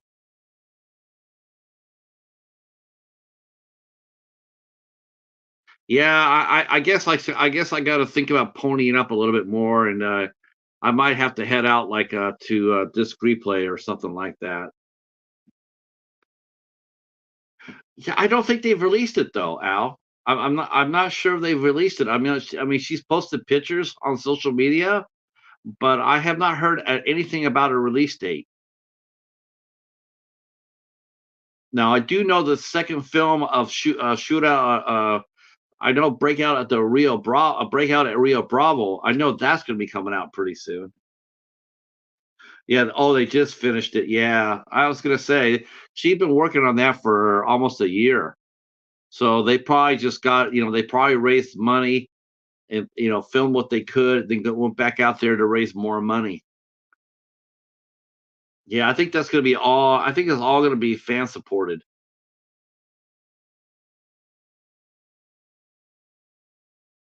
But, it sort of surprises me, honestly. It really does. It sort of surprises me that someone like Cynthia Rothrock, if she wanted to go out there and do a $1 million western, that she would have to raise money to get it. I still think that her name is still large enough that some studio could invest $1 million and get the return. But then again, not anymore because the physical media market's all gone. All the people that would buy those movies are no longer getting the opportunity to do so. I heard it was. I heard it was just. I heard it was just. No, it's a straight out western.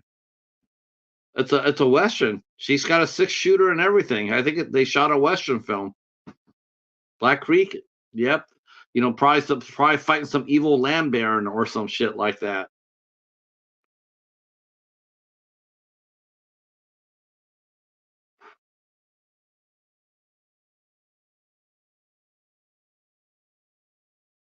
Um, like I said, I know they're going to be doing a breakout from Rio Bravo.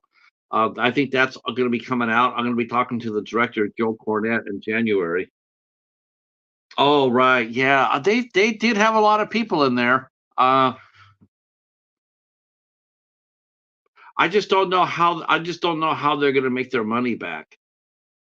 I don't know how they. I mean, I don't know. I don't know. I don't know if anybody's going to be releasing it on physical media, and if they do, where can we buy it at? I mean, sounds to me like you have to buy it strictly through the website.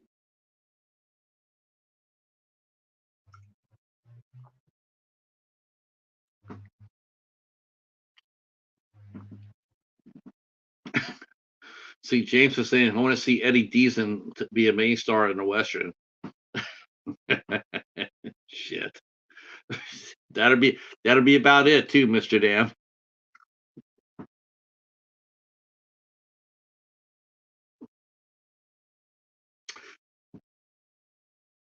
Well, that would be cool. I mean, if they could, if Vinegar Syndrome could put it up there for sale and not charge a freaking arm and a leg for it. Yeah, here's Cynthia's new movie. Part of these boutique labels, man, they're part of the problem. They really are. They're part of the problem when they keep on charging for all these remakes, all these reissues, and they're charging who was it that's charging $60 for the release of a Roadhouse? $60.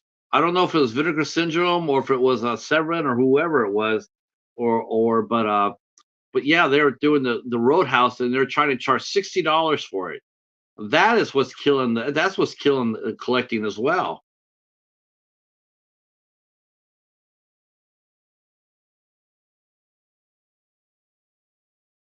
Yeah, I heard that Vinegar Syndrome. I heard they got rid of their adult stuff.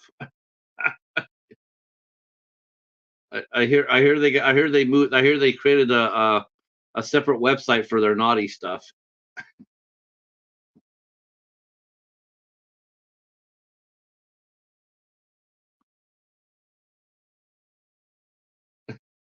Jamie says she got that Showgirls release. Oh my gosh, that movie's so goofy. That movie's goofy. Oh my god, that's just.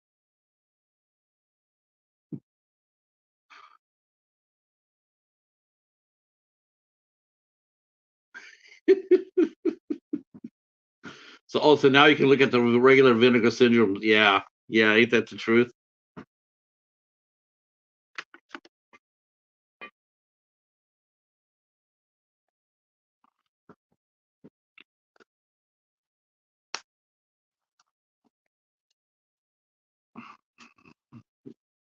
Gina Gershon. Who was it? Was it Kyle McLaughlin? Was that Kyle McLaughlin in Showgirls, or am I mistaken that? I want to say it was. and I know it was Elizabeth Berkley from Saved by the Bell. I have never really watched that movie all the way through. Paul Verhoeven directed the movie, but I had never watched it.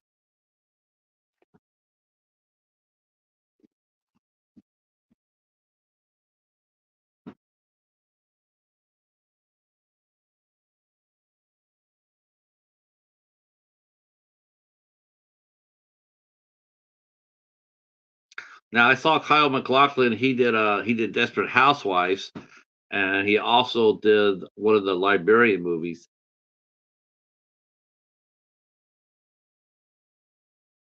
I would like to. I like to. It's not like I wouldn't watch it. I just haven't gotten it. I have never seen it. I've never seen it out in the wild, and that's a little bit amazing to me that I have never seen that in the wild.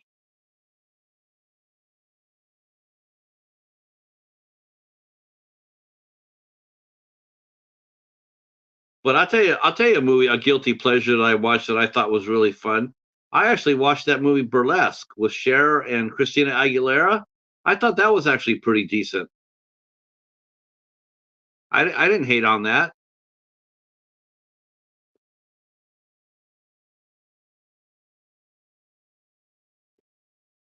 And of course, the two Mamma Mia movies were really fun too.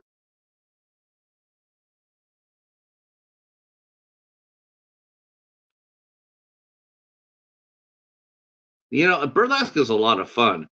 Honestly, burlesque is a lot of fun.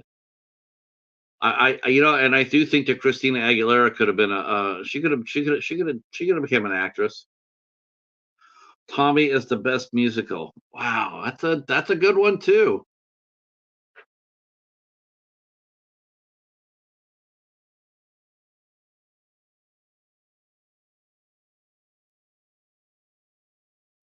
Stanley Tucci's a boss in everything.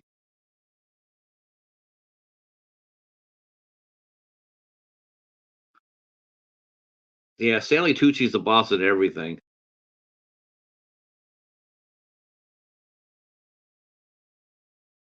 He was really good in Julia and Julie. Julie and Julia.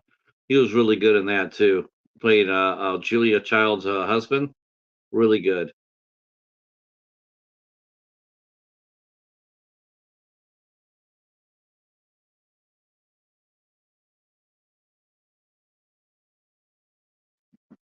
I think so too, Al. I think Burlesque is definitely a sleeper.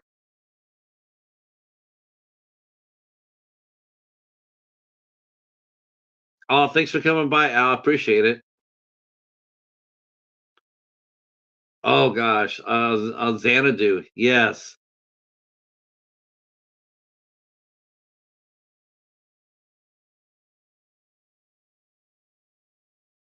I think my favorite musicals probably would be wow, that's a good question.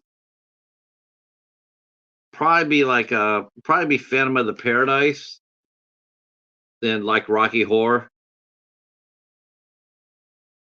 Xanadu's out there too. Xanadu's very charming.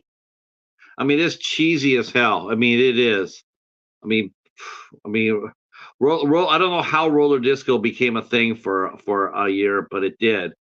But Gene Kelly, that was really interesting too. Is that Gene Kelly actually roller skated?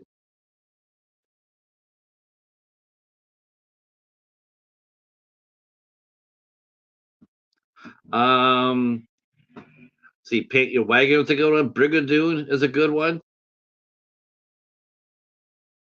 Um, see that the Apple. I've heard of that one. See, I didn't take her skates off for 3 summers because of Xanadu. Oh my gosh, you haven't seen Cheese until you've seen the episode of Chips where they went roller discoing. Oh my god, that thing was cheesy as hell. Um, I really like Chicago.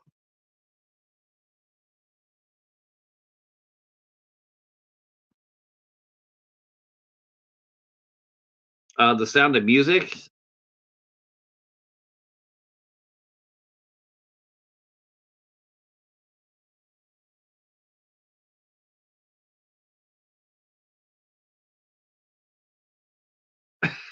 You told Mary Catherine Stewart that you liked the apple. She said, "What's wrong with you?"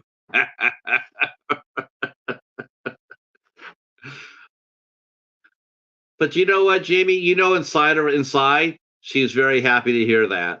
You know, she was. She was very happy to hear that.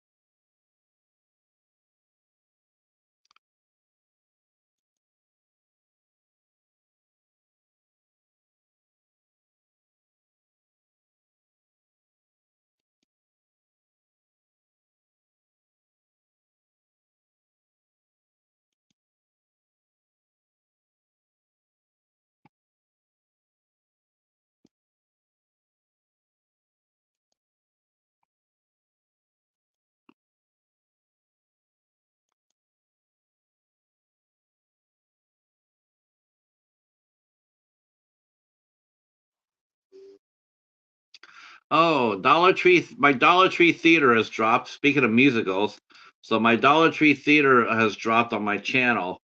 And I watched and I reviewed the two Shania Twain specials.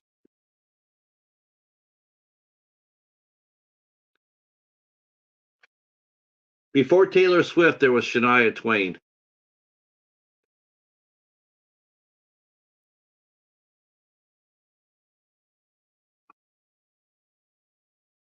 That's interesting. That's already dropped.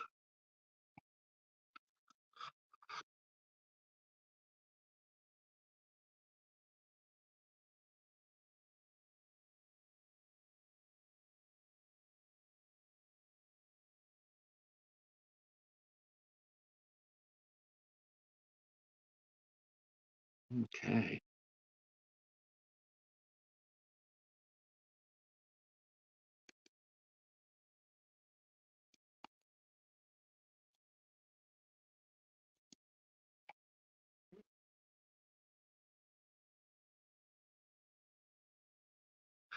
You know what? I think what really makes Taylor Swift so cool is that her parents did her right.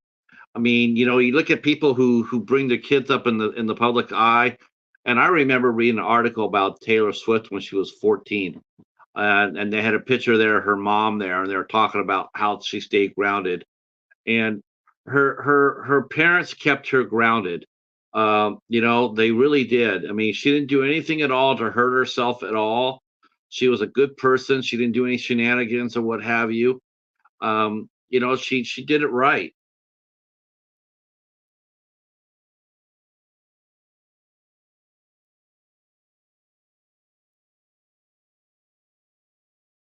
She's just a fundamentally good human being, which is really refreshing to see.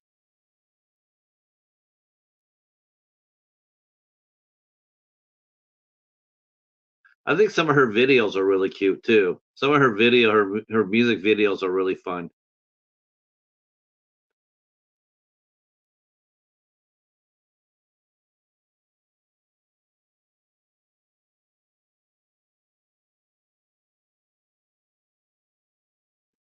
But definitely she definitely owes more than to Dolly or what have you. She definitely owes her.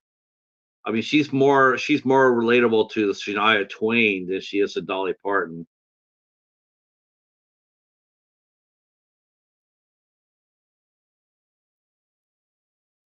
Yeah, Kanye ended up putting her on really putting her on the map with that shenanigans. But Kanye West is mentally ill anyway, though.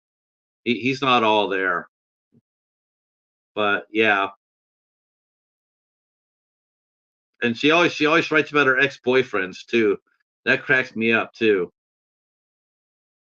It's like, man, it's like if you date Taylor Swift, you gotta know that you're gonna end up getting a song written about you, more likely or not.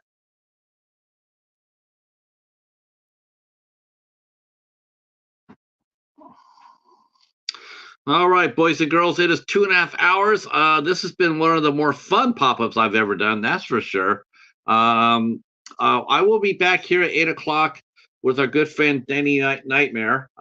We will be back here at 8 o'clock for Daredevil versus the Crow tomorrow night.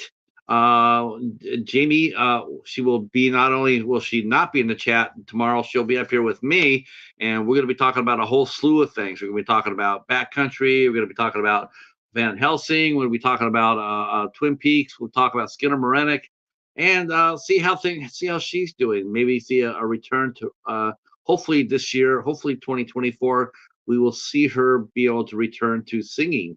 So we catch up with Jamie tomorrow night at 8 o'clock on 8 Questions with. Please tell your friends and family to come out and hang out with us. Jamie is pretty much our own. She's our community's Taylor Swift.